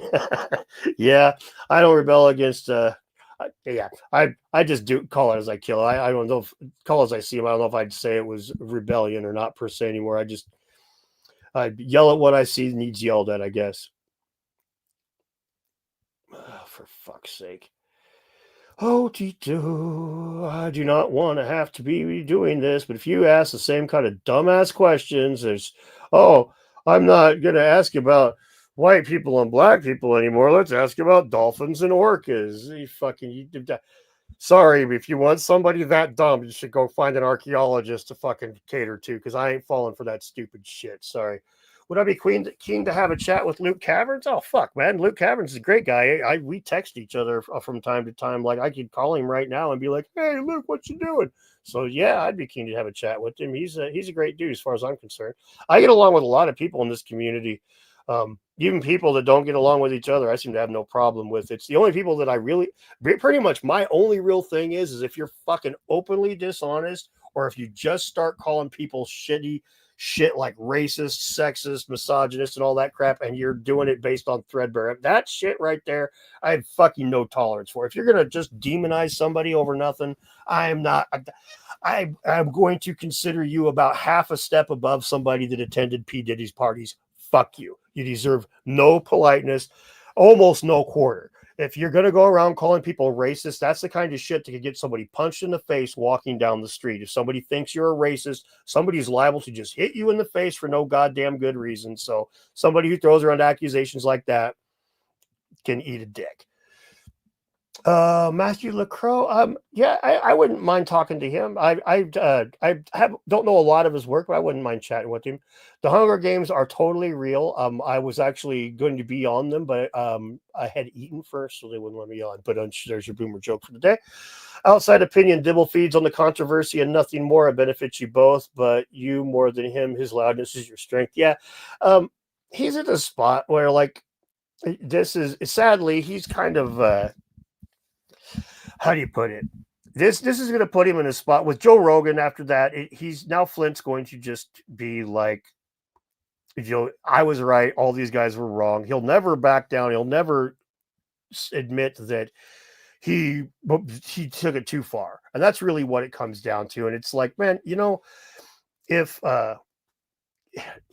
these guys want to get the interested amateurs, which this is where the interested amateurs hang out. Let's be honest, not my channel per se, but interested amateurs are in the fucking Pyramidiad, the Atlantis hunting, the ancient civilization, the goofy vases, the fucking geopolymers, the electric pyramids, the UFOs, the Anunnaki.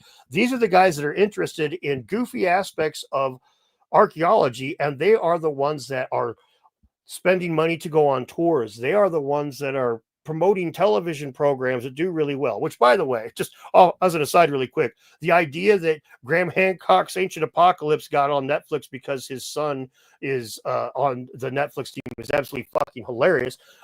It's not like he's a best-selling author, not like Ancient Apocalypse just fucking slayed when it hit the fucking ratings. Oh no, it's so hilarious. Anyway, the bottom line here is we've got so much information and so much evidence and so much data that gets gathered up into our community that these guys completely ignore and completely dismiss, because a lot of it isn't up to snuff. Let's be honest. A lot of it isn't scientific. A lot of it isn't up good enough to investigate. Even it's good enough to look at and scratch your head about it and be like, if I'm ever in that region, I'll check that out. But it's not even good enough to schedule a fucking trip. And a lot of it, I think a lot of us get that. But the way that it's just dismissed out of hand by so many makes it like they have no place to go to get legitimate fucking answers on this stuff. They either go to somebody who is who's going to tell them the fucking Anunnaki had a taxi cab service that shuttled people from the Egyptian pyramids to the Tiwanakan pyramids, and they advise back and forth, or they're going to get somebody to tell them there's no fucking way there was any connection between those cultures whatsoever. And that's where it's like, they leave this gigantic fucking gap. And the fact that Flint Dibble was so overzealous with his debunking of it, the fact that John Hoops promotes that kind of overzealous, cynical debunking of this stuff, well, that's why you've got so many people that don't like those guys. I mean, they don't believe them even. Carson Jordan Mitchell, you interviewed Graham, but we all want that Flint interview. Well, hey Carson, it's good to see you, but I used to work with him a long time ago. Yeah, I did. I know Flint wouldn't interview me. It's pretty sad though. Okay, well, am I going to regret putting this on the screen? Jeebus H. Christ. Stones in zigzag wall at Sacsayhuaman have already been tested by a team of geologists. They said the stones were reconstituted in the microcrystalline type. Now, see, I've heard this, but I haven't read the studies and stuff, and that's very interesting. The idea that Sacsayhuaman had geopolymers is an interesting concept, and it's not something that I'm opposed to. Sacsayhuaman is fucking massive. Like when you look at that site, when you look at pictures of, watch Ancient Apocalypse season 2, some of the footage that they take with the drone and you look at, you're just like, if you were putting all a lot of fucking work to build that, moving those rocks, man. Those Mammoth Bones yards are so vast, the bone should be $150. Yeah, home front, they were so vast, and they were mostly looted for ivory. So when you have ones with the tusks still intact, that's where things get a little tricky. West of Stockholm, the ice did recede here maybe 5,000 years ago. Believe that. Thought the other day the Maui sunk due to liquefaction. I don't know about all that. The Moai, I think that Graham and before him Robert Schoch were onto something there. I think that they just been there a long ass time, and there's more erosion than they're giving it credit for. Do not smoke it. No more tired. Weed can end up on the floor. No. Oh, okay. You're talking about smoking the weed. Natural or man-made when it comes to sage wall. That's a tough one. I am on the fence. I haven't investigated it myself yet. I've seen pictures that look man-made. I've seen pictures that look a little bit more natural. I've seen pictures of other formations that make me think maybe it could be natural. But here's the thing: things like that, it lands in that spot where the evidence isn't all in yet. They're not done doing all of the work that they need to be done doing, and they're not 100% which way or the other. They have geologists that have said that they're pretty sure it's geological, but they haven't done the archaeology, from what I understand. And it's one of those things that's if it is man-made, it's going to be a game changer, right? So it's the kind of thing that I'd fully expect to have evidence fought if it is true, if it is man-made, but it's tough to say for sure. That's why, again, I hate this shit being so polarized, because I would like to be able to trust that a geologist would go there and just give me a straight answer, but I just have a hard time believing that anymore. I quit weed when it became illegal here in Ohio. Yeah, I don't smoke it as much as I used to, but I still smoke. Ayahuasca is a bark or the route by itself will do nothing to you, but how do they figure out how to put the two together? That is a good question. Um, yes, I will be at the summit next year, Diane. Me and Randall Carlson will be there. It will be good to meet you. It'd be awesome. Thanks. Um, what's amazing, they created their own writing system as well, separate from anything else. Oh, you're talking about the Sami people there. Okay. Scroll down a little further here because again, I can't keep up. And here's Dave giving me a super chat. Thank you, Dave. I appreciate it. I blame 1970s Doug Henning. Goddamn magic. Beautiful. Uh, thank you. It's good to see you're feeling well, Dave. I know that sometimes you're not feeling so good, buddy, and so I appreciate you making the time to watch when you're feeling up to snuff here. Oh, all right. I'm probably gonna get going here in about another 15 minutes or so, guys. So if there's any more questions you want to get into here, now's the time. Please link the Bill Hicks Ninja movie. Okay, I will absolutely link that, but the name of it is Ninja Bachelor Party. Can't fucking forget it. Ninja Bachelor Party. It's got these amazing, amazing songs in it, like Terrence, you're a ninja now. How does it feel? You just wait, see, you'll love it.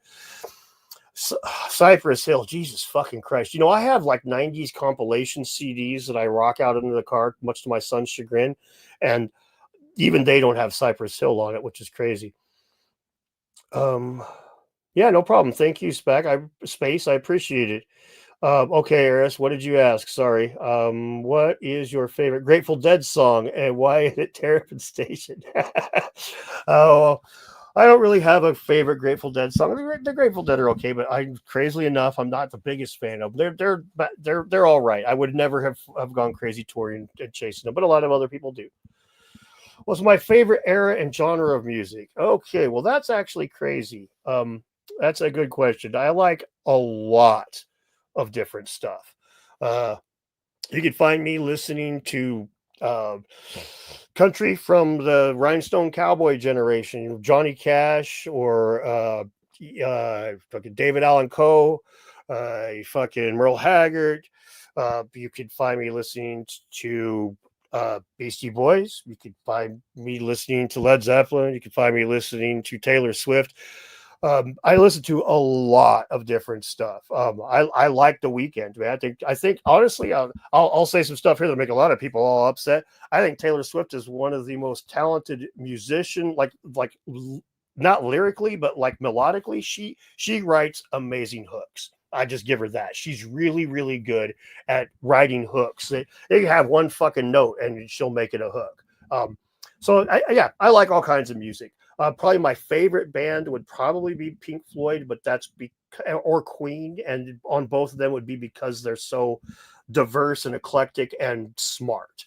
So anyway, thank you, Leaf. Love you too. Thank you, Kit. I appreciate it. Randall, thank you for the super chat. I really appreciate all the channel members and the super chats, you guys. Again, sorry for not having a scripted video this time. I hope that sitting and chatting with you guys is a fair enough trade for that. Of course, Northman's Keep. Thank you. Yes, I am a bit of a Zappa fan there, Blake. I actually sold. What was the name of the VHS? What was something meat? God damn it! I forget the name of it now. I sound like an idiot, but I had this VHS. It's really rare. I sold a while back for a couple $100. It was Citizen Meat or something like that. It was a Frank Zappa VHS. It was pretty fucking wild. And I watched it a couple times, but then I eventually had to get rid of it. So Dan needs more ska. Which was that be never had to knock on wood, or would that be Zoot Suit Riot to throw back a bottle of beer? Mitch Hedberg, I used to do drugs. I still do, but I used to. Yeah, we're boycotting her now. What's my favorite movie? Yours is Apocalypto by Mel Gibson. Mine is actually The Road Warrior with Mel Gibson. Mad Max 2 for those of you overseas.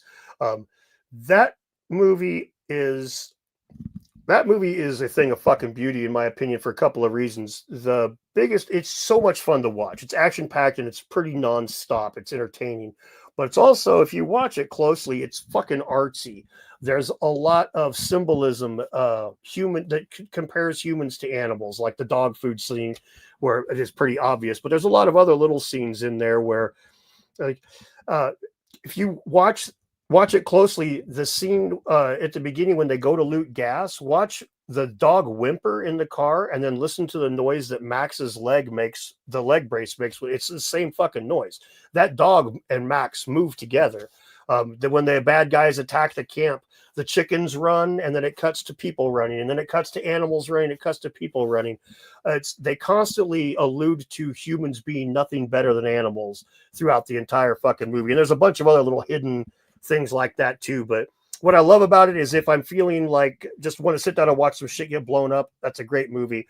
If I want to be all like artsy fartsy and watch some highbrow stuff, it's still a great movie. There's some real smart symbolism in there, especially for what it is.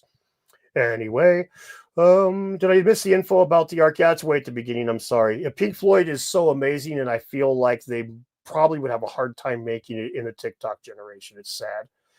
Oh yeah, Johnny Cash is next to you. The hair candy, that's pretty cool. Just the fact that people live in Egypt for the last 2,000 years and not been able to build a structure 4 stories without falling down is evidence they didn't build the pyramid.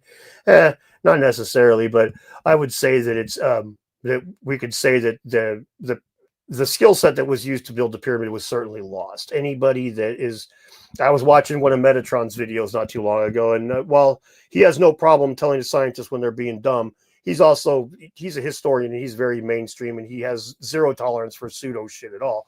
But he was quick to say that, dude, we don't know how the pyramids were built. We don't know. So, well, thanks, Chris. I'm glad that this. I'm glad you can't decide whether or not what to do with your girlfriend, but I'm sure that you'll figure it out, my friend. Yes, Pink Floyd is great. Oh, to get the measure of the man, Wish You Were Here, Dark Side of the Moon. Well, Wish You Were Here is a better album, in my opinion, although Dark Side is probably more timeless. Wish You Were Here is probably better for the Floyd fan.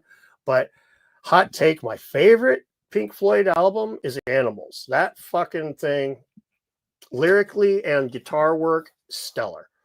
Five Finger Death Punch is okay. I liked them a lot more before politics became like part of their shtick. I liked it more when they were just kind of pro-veteran instead of more politically thing. But that's me, man. I have a big, strong dislike for what the political polarization has done to the fucking world nowadays, and it's like to the point where I've really low tolerance for it. I've actually, sadly, I had a dude on Twitter he like donated money to me numerous times on Ko-Fi, and he would not shut up about this upcoming election. I finally just fucking blocked him. I'm sorry, dude.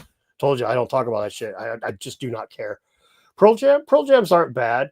Pearl Jam isn't bad. There's a lot of those bands that were pretty cool from back in those days. What I like the most about grunge is that it opened the door for a lot of other bands that weren't grunge, that have been working hard to get noticed for a long time, like Susie and the Banshees, or Belly. Belly's a band that I like a lot that got a moment in the sun because of grunge.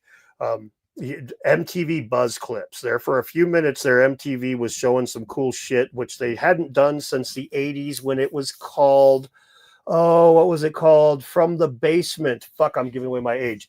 MTV From the Basement and buzz clips. If you're younger and you want to get a good idea of what things were like in the 80s and 90s, that's a good thing to watch right there. Uncle Meat. Thank you. Blake Runner. Yes, it was Uncle Meat. Fuck, I got a lot of money for that. It was a 2 VHS set. I didn't watch the new Mad Max since the last one. Bachelor Party with Tom Hanks is a good one. Horrible story about Bruce Orr from Mad Max. I have not heard a horrible story, but I'm a little bit afraid of that. Gibbons cultivates mushrooms. I did not know that.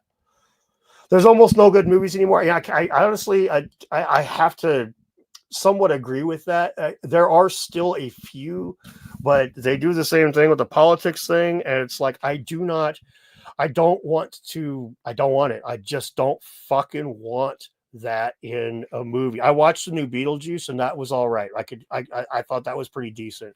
But I just watched one on Netflix not too long ago, Time Slice, I think it was, and that wasn't bad. About this girl who goes, like, she gets a time machine to go back in time and stuff, and through most of it was fine, but there was just a couple of times where it's just like, you guys, we all know why you did this. And I was watching a movie, having a good time, and now I'm thinking about politics and I'm kind of bristling a little bit. I fucking hate that shit. I hate it so much that I have a big old shelf full of old media that gets way more use than Netflix does. Sharing the dog food. Yes, them sharing the dog food, and a lot in that scene actually. It's a lot in that movie. They do that. Yeah, thanks, Adrian. I was yeah, next time we do this, like I say, I'll have the ad blocker on my Google Chrome so that I want to deal with this shit again. A cool story about the dog from Mad Max 2, from Road Warrior. That was a stray. They are not a stray. It was a rescue dog, a pound dog. They went and got one from the pound that looked like it was. They got one that was personable enough, and it ended up like working out well, and they took it home. One of the guys that worked on the movie took it home and kept it. No, that's awesome, man. I'm glad to Stealth. I'm glad that you started exercising and stuff, man. It's good for you. Oh fuck. I'm getting texts apparently. Okay, Roger Waters on my if I got Roger Waters on my show, Robert, I hate to say it, but I'd have to be like, hey man, I gotta ask you one question. Why the fuck did you make another album called The Final Cut with all the songs that they had just like the whole band had just voted to not put on the wall? What the fuck's wrong with you, man? You knew you were gonna kill the fucking band. Why'd you do that for? So I think I'd probably rather get Gilmore on. Metatron is fun. I like Metatron quite a bit. Seven Seal was all right. Aliens came billions and billions of miles to teach us how to stack rocks. They might have, but I think they probably would have done a little bit more than that. There's a group of Russian researchers that did a video on a sexy woman that is actually the best one out there. All right. I'll add that to my watch list. It's probably already in my feed. Yeah, definitely Animals. Thanks. Yeah, it's a great album. Painting Atmosphere. Tell me the Floyd sample. Painting and Atmosphere. Yeah, Floyd's amazing. Road Warrior and Blade Runner was a great one too. Blade Runner was a thinking man's flick. It's hard to fathom when I was a kid, but when I got to teenage years, I was like, oh man. Yeah, I like Wish You Were Here a lot, but Animals is the one that if you listen to the words of those songs and you pay attention to what each one's supposed to be about, man, they fucking fuck. You get hairs on the back of your neck stand. That was so goddamn good.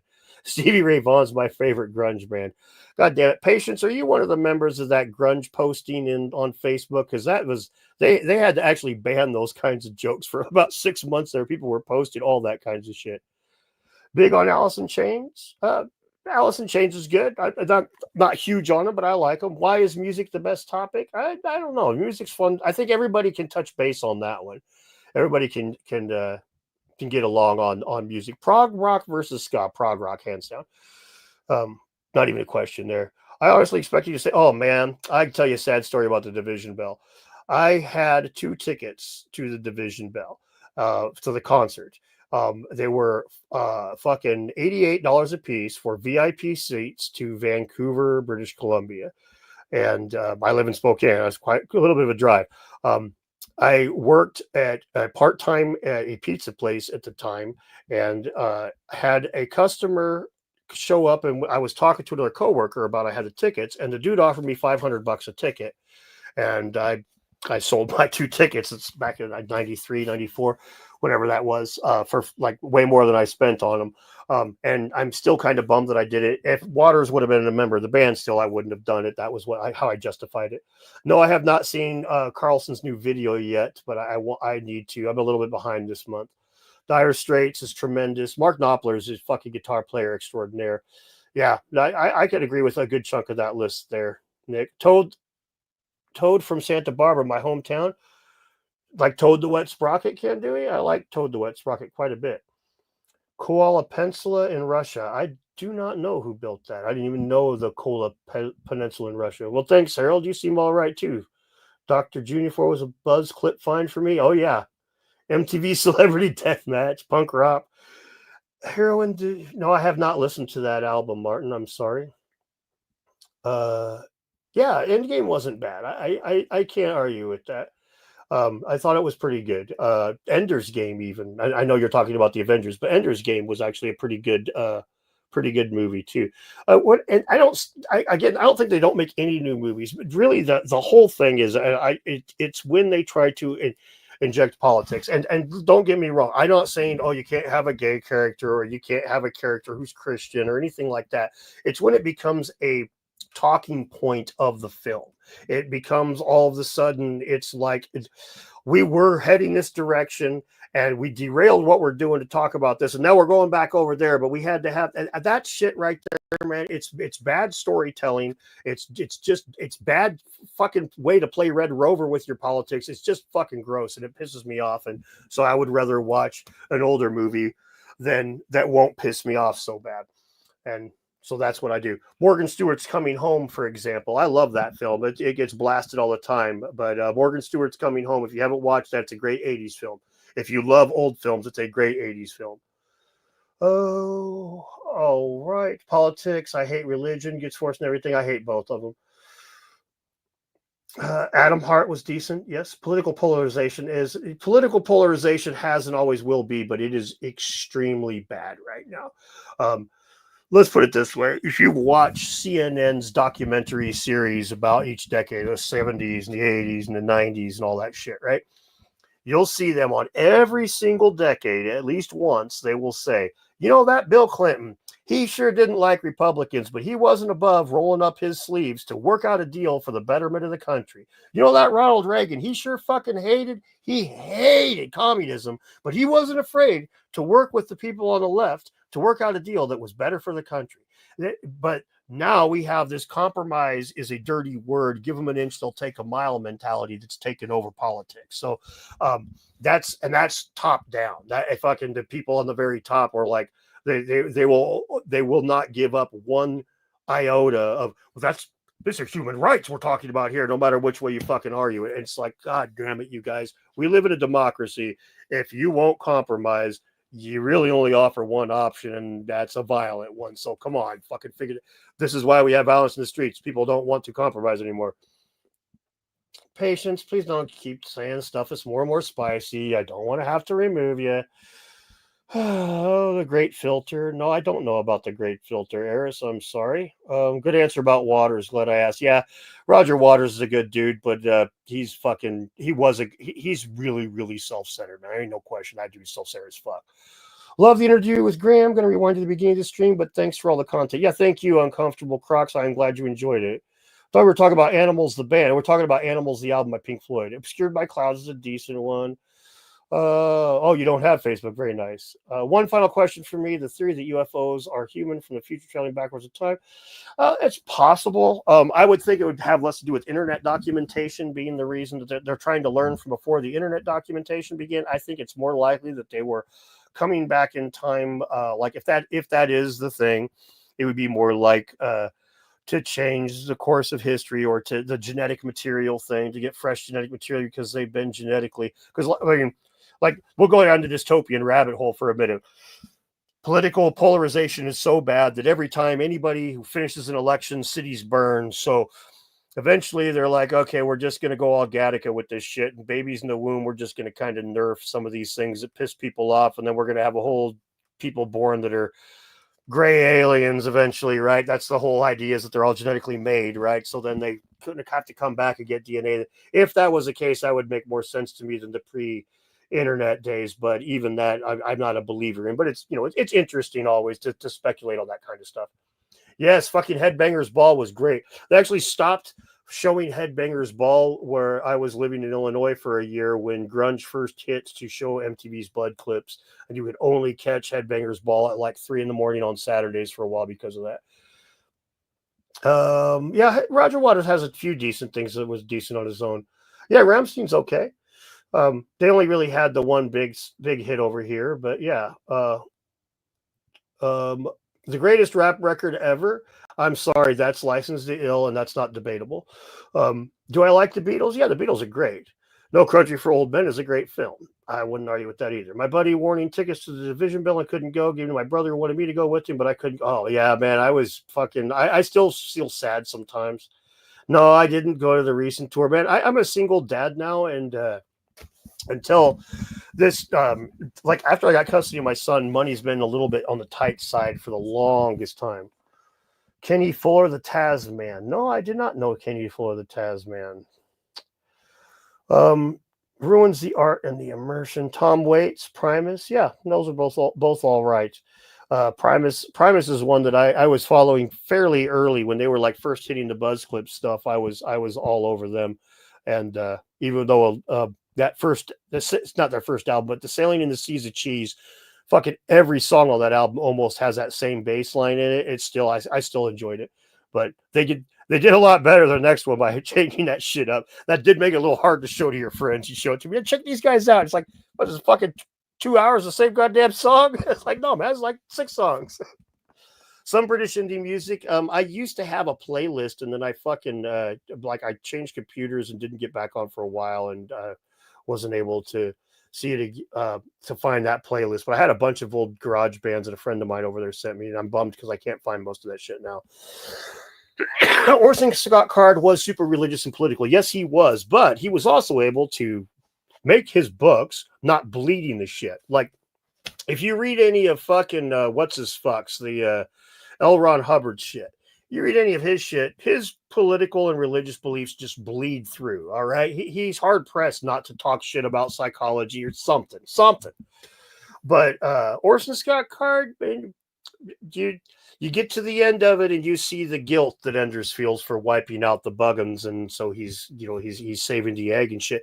It's very it's not like a clear you're doing something wrong and these guys are doing something right and you need to look to them for answers kind of shit that we see nowadays. That's, I think, the biggest difference. And that's when like Star Wars had political connotations. Fucking I love Doctor Who. Fucking Doctor Who, massive political connotations throughout its runs over the years, but they never stared you in the face. And nowadays they practically break the fucking fourth wall to preach at you. And that's where I'm just like, Jesus fucking Christ, dude. If I wanted to hear this, I'd go downtown to a fucking protest. 5 tracks. First and Crazy List Bookends, 3 Shutter Animal. Oh, you're talking about albums still. Knock on Wood is a Boston band. Mighty Mighty Boss Tones. Yep. John Lennon was, yes, equal measures of talented and annoying. I would put him in the same camp in those regards as Oasis. I love Oasis's music. Anytime I see the fact, ever since the 90s, anytime those motherfucking brothers are about to talk to anybody, I'm like, yep, turn those fuckers off. I want nothing. I don't want to hear any of that shit. Big Trouble in Little China is a tremendous film. These little turds get an inch. They took like 20 fucking miles. Yeah, that happens across the board, man. Like nowadays, I'll give you a great example of how politics will just switch on a dime, and this is why you can't even trust the parties to stand what they stand for anymore. During the Vietnam era, the freedom of speech was not something the right wingers were advocating for, because the right wingers were in control of society. It was the left wingers that were screaming, "We need more free speech," and it was the right wingers saying, "Shut the fuck up, you stupid commie." And we got Kent State out of the fucking deal, man. They shot people over this shit, right? But you fast forward to today when it's the left that's consistently. Kent State, in my opinion, was the watershed moment where society, basically the reins of social control of who the good guys were, went to the youth. It went from the right to the left pretty quickly, in my opinion, after Kent State. And now the left is the one that gets to call the shots as to what is and isn't going to get censored. And they do the same fucking things. But the right was perfectly happy to do it just a few minutes ago in my lifetime, right? Just before I was born, I should say. But it has way less to do with ideology and way more to do with power and control. These motherfuckers. Was it Bill Hicks that said it, or is it George Carlin that said George Carlin? It's a big club, but you ain't in it, and that's really what it comes down to. Do you honestly think that Biden and Trump hate each other as much as everybody makes it out to be? Those motherfuckers probably eat together. All right, I know that lawyers in my town eat together that are arguing with each other one day because I fucking seen it, and this is the way it is, man. Sorry. They're the rich ones. They're the powerful ones. Fucking anyway. I don't want to get too much into that shit, but I do not trust any of those political parties. And yeah, you give any of them an inch, they're going to take 20 miles. But yeah, all these fuckers are assholes. Yeah, thank you. I love Primus. Primus sucks. No, fuck you. Primus sucks. Primus is tremendous. Winona's got herself a big brown beaver. Scatman John.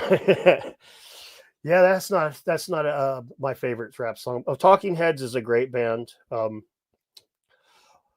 Free speech absolute should be a ban, all speech or ban no speech, but the right to say any horrible junk.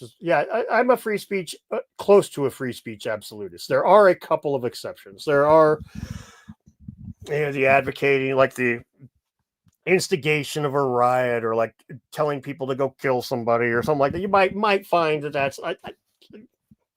that kind of should probably be, frowned upon. But generally speaking, the whole point is you should be allowed to say what the fuck you want. And it's the speech that is the more offensive speech. That's the speech that's going to need protected by law. Obviously, I mean, nobody needs roses are red, violets are blue. Does not need free speech to protect it. But oh boy, I think this group of X is a bunch of shitty people.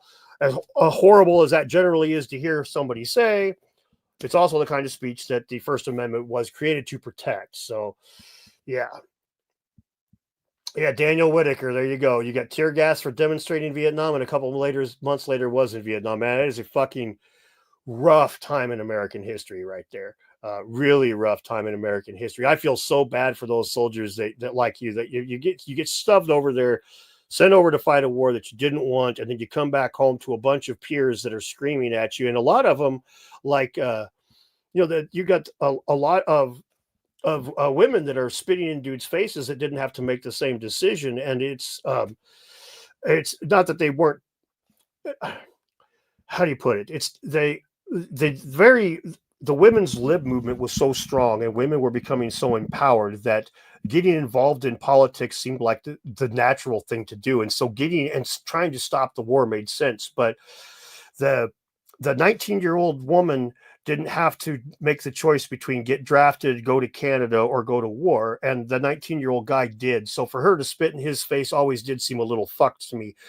But that's that generation really, that generation had a rough run of it. That generation just really had a rough run of it. Even when they came back, even the Korean War, when a soldier came back, they were debriefed. They were talked through psychologically, explained that this is what happened. Vietnam, they put them on a fucking civilian airline and flew them back, and they just got off and went back to their normal life. Today, it's fucked. It was really, really rough psychologically for these people. Gladiator, 1992, boxing movie by Cuba Gooding Jr. Is that not one where he's underwater dive? No. That's a different one. But okay, no, I remember the one you're talking about. Yeah, it's a pretty decent one. Politics is but theater, yes. Left and right, only government versus us, pretty much. You can't underestimate the power of a bunch of dumb people. I'm fine with any speech as long as the person deal with the consequences. Yeah. Vanilla Ice Baby is underrated. I've got that on one of those CDs in my car, and I use that to torture my son when he starts mouthing off or playing brain rot. Yeah, I'm aware, Marcy. You guys, Canada's a little fucked as far as that stuff goes. Things got a little bit too nuts up there, in my opinion. What a Wonderful World. That's honestly a decent song. I like a lot of those old songs, but I listen to a lot of goofy shit, to be honest with you. Yeah, some people did have reasons that they couldn't go to war, but by and large, you had a lot. Yeah, the World War I White Feather movement was similar, but this one got a little bit more. The Vietnam thing got a little bit more. The spitting in the face and stuff, that was rough, man. There's a lot of guys that they just came back like already having to make this really hard choice, and then just having their friends and family just gut them. It sucked. Oh, well, my theory is the problem with Canada is 9/11 happened, and then they made it where you had to have a passport to go to Canada, and then Americans quit going there so often. It left the Canadians to their own devices, and then it was all fucking Bryan Adams and that Life is a Highway guy, and it was fucking Avril Lavigne and shit, and it was just, it all fell to shit. I think that's what happened. Yes, Muhammad Ali went to jail for Vietnam. That is correct. Flow like a butterfly, sting like a bee. By the way, watching that dude fight, if you guys are into that shit at all, he's amazing. Like, he was amazing. There's a short video I've seen where Mike Tyson's talking about how they asked him if he could have beat Muhammad Ali, and he's just like, no fucking way. He talks about how everything Mike Tyson does is muscle memory, and what Muhammad Ali does was he was thinking it through on the moment, doing it at the time. Fog of War, a 3-hour interview with Robert McNamara. Yes, that is actually a good interview. Another really good interview to watch, a good thing to watch on the flip side of that would be, oh, all right, good night, home front. It's called Winter Soldier, and you get a lot of guys that came back from Vietnam talking about the situation over there, and a lot of stuff came out now, but these guys were doing it when it was hot off the presses, so it's interesting stuff. Vietnam's why I left the States. Yeah, a lot of people did. I live in Michigan. We're allowed to drive over sometimes. Yeah, we here in Washington, we were just allowed to drive over. You basically, if you look like me, you just submit to them tossing the car, and that's that. They're gonna fucking run a dog through your car, and then they're gonna send you on your way. So that's how going to Canada was for the longest time for me, but not anymore. Watching him put a reporter's place simply with his intellect. Oh no, I thought watching him beat the crap. Yeah, no, I don't hold water for anybody. I'll be very clear. I said it very point blank. No, I did not think this election was worth me even voting on. I think that the whole idea that it's that big of a deal who's in the White House isn't good. I mean, here's a crazy thing that I'll end this stream on here, since we did touch base on politics, and since I don't like to get political, but I'll explain to you here why. One of the reasons why. You got all these people right now that are like, oh my God, this is going to be like, this is going to change, or that's going to change. This is going to be a big.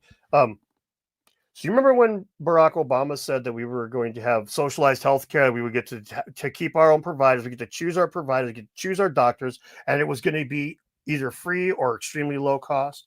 You guys remember that? He couldn't do that because he has to navigate the fucking American political system.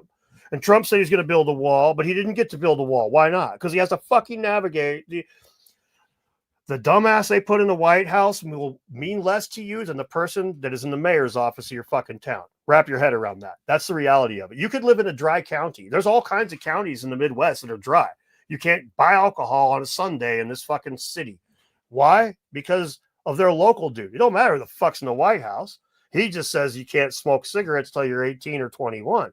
But these guys over here can say you can't buy cigarettes without driving 100 miles. So it fucking, this shit to me is like the cult of personality. Oh, we elect Trump, the world's going to be saved. Or, oh, if they elect Trump, we're all going to be put into camps. Boneheads. I'm sorry. I know a lot of you feel that way, but so that's how much I'll hold water for Trump. If the people that are part of like Trump's going to save the world are just as fucking stupid as the people that think Trump's supposed to put them into camps. Just as stupid. Okay. It's cult of personality bullshit. These are politicians. They do not give a fuck about you. Ask yourself this. Do any of you want to be a politician? Do any of you want to be president of the United States? Why not? Okay. What kind of person would want that? The kind of person that wants to be like fucking P. Diddy or something. When you get to a certain point, you've got enough power, you've got enough money. If you are keep driving that truck forward, there's something wrong with your head, and it ain't a good thing. So anyway, that's my opinion on this whole thing. I am so fucking tired of all of this politics. Dan, we know your part. Fuck your politics. Red and blue can both lick my asshole. I am Dan, and I do not cater to brainwashed bullshit. That's basically where I am at with all this. So glad that a lot of you think that this is good or based or smart or whatever. But yeah, anyway, that's how I feel about politics. I do not think that, I think the vast, I'd say 99.9% of the people that comment on politics online don't know the first fucking thing about it. They probably can't even explain to you, well, we have 3 branches of government. They're fucking retards. Excuse my French. Now I have to fuck. Great. Now the video will be demonetized for 45 minutes. Oh God. Anyway, thank you very much. To be honest with you, Maximalist, I think that Rogan already kind of endorsed Trump. I think that he just didn't say it to Trump's face because Trump was asking him, and Rogan was like, I don't need that, but I could be wrong. I don't really have a problem with it because guys like Rogan and Musk, they kind of wear their politics a little bit more on their sleeve, and I'm okay with that. I don't have a problem with people like having political opinions. My problem comes when they fucking just jump in line and they start using those thought terminating cliches I was saying earlier, and that can go either way. If you're part of the Trump train and you're like, that guy's woke, fuck him. No, man, no, that's no better than you're a racist. Fuck you. You need to either look into it or just ignore it. I mean, how do I handle all these claims you see me ask? Hey, Dan, what do you think about X, Y, or Z? I don't know. I haven't looked into it enough. This is my initial response, but I don't know, man. I can't tell you. I am monetized right now, but I say monetized, you get an ad. Sorry about that. Yeah. All right. Anyway, on that little spicy note, I stayed another 20 minutes longer than when I planned to. I really appreciate you guys coming and just listen to me bullshit here and having a discussion on a Sunday instead of watching a whole video here. Oh, it relates pretty heavily, Carl. If you haven't watched my discussions in the past, you can see for sure. And I want to thank you all again. Yes, thank you, Norbert. Thanks for showing up. Thanks for the channel members and the super chats. You guys that watch the ads, just the supporters of the channel in general. I really appreciate you guys. This is like things just keep getting up and up and up. I've got Christopher Dunn coming on before too much longer. I've already talked to Graham Hancock. I've got Jimmy Corsetti and me fucking chat on the regular. I chat with guys from the Comet Research Group. I'm loving it. Life is going a whole lot better because of this, and it's kind of just crazy. I didn't think that people would be this into hearing what my hairy ass has to say, but here we are. So thank you all very much. Enjoy the rest of your Sunday. Go hug somebody you love, even though we just talked about a little bit of vitriolic stuff. Look at the song Beautiful Vice and get some real ska. Okay, Eris, I'll check out Beautiful Vice. But making Atlantis exist again. Seriously, last thing I want to say, thanks. You guys are awesome too. I appreciate it, Psycho Cordelia. I don't want to call you Psycho, sorry.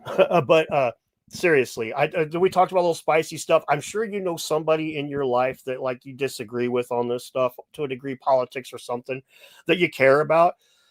Reach out to them, let them know that you care about them and stuff. Don't let that stuff don't let if rich people have consistently separated poor people via politics for a long time, do not let that wedge happen in your family. Okay, don't let that shit happen between you and blood. All right. Love you guys. Seriously. Have a great day. Thank you so much.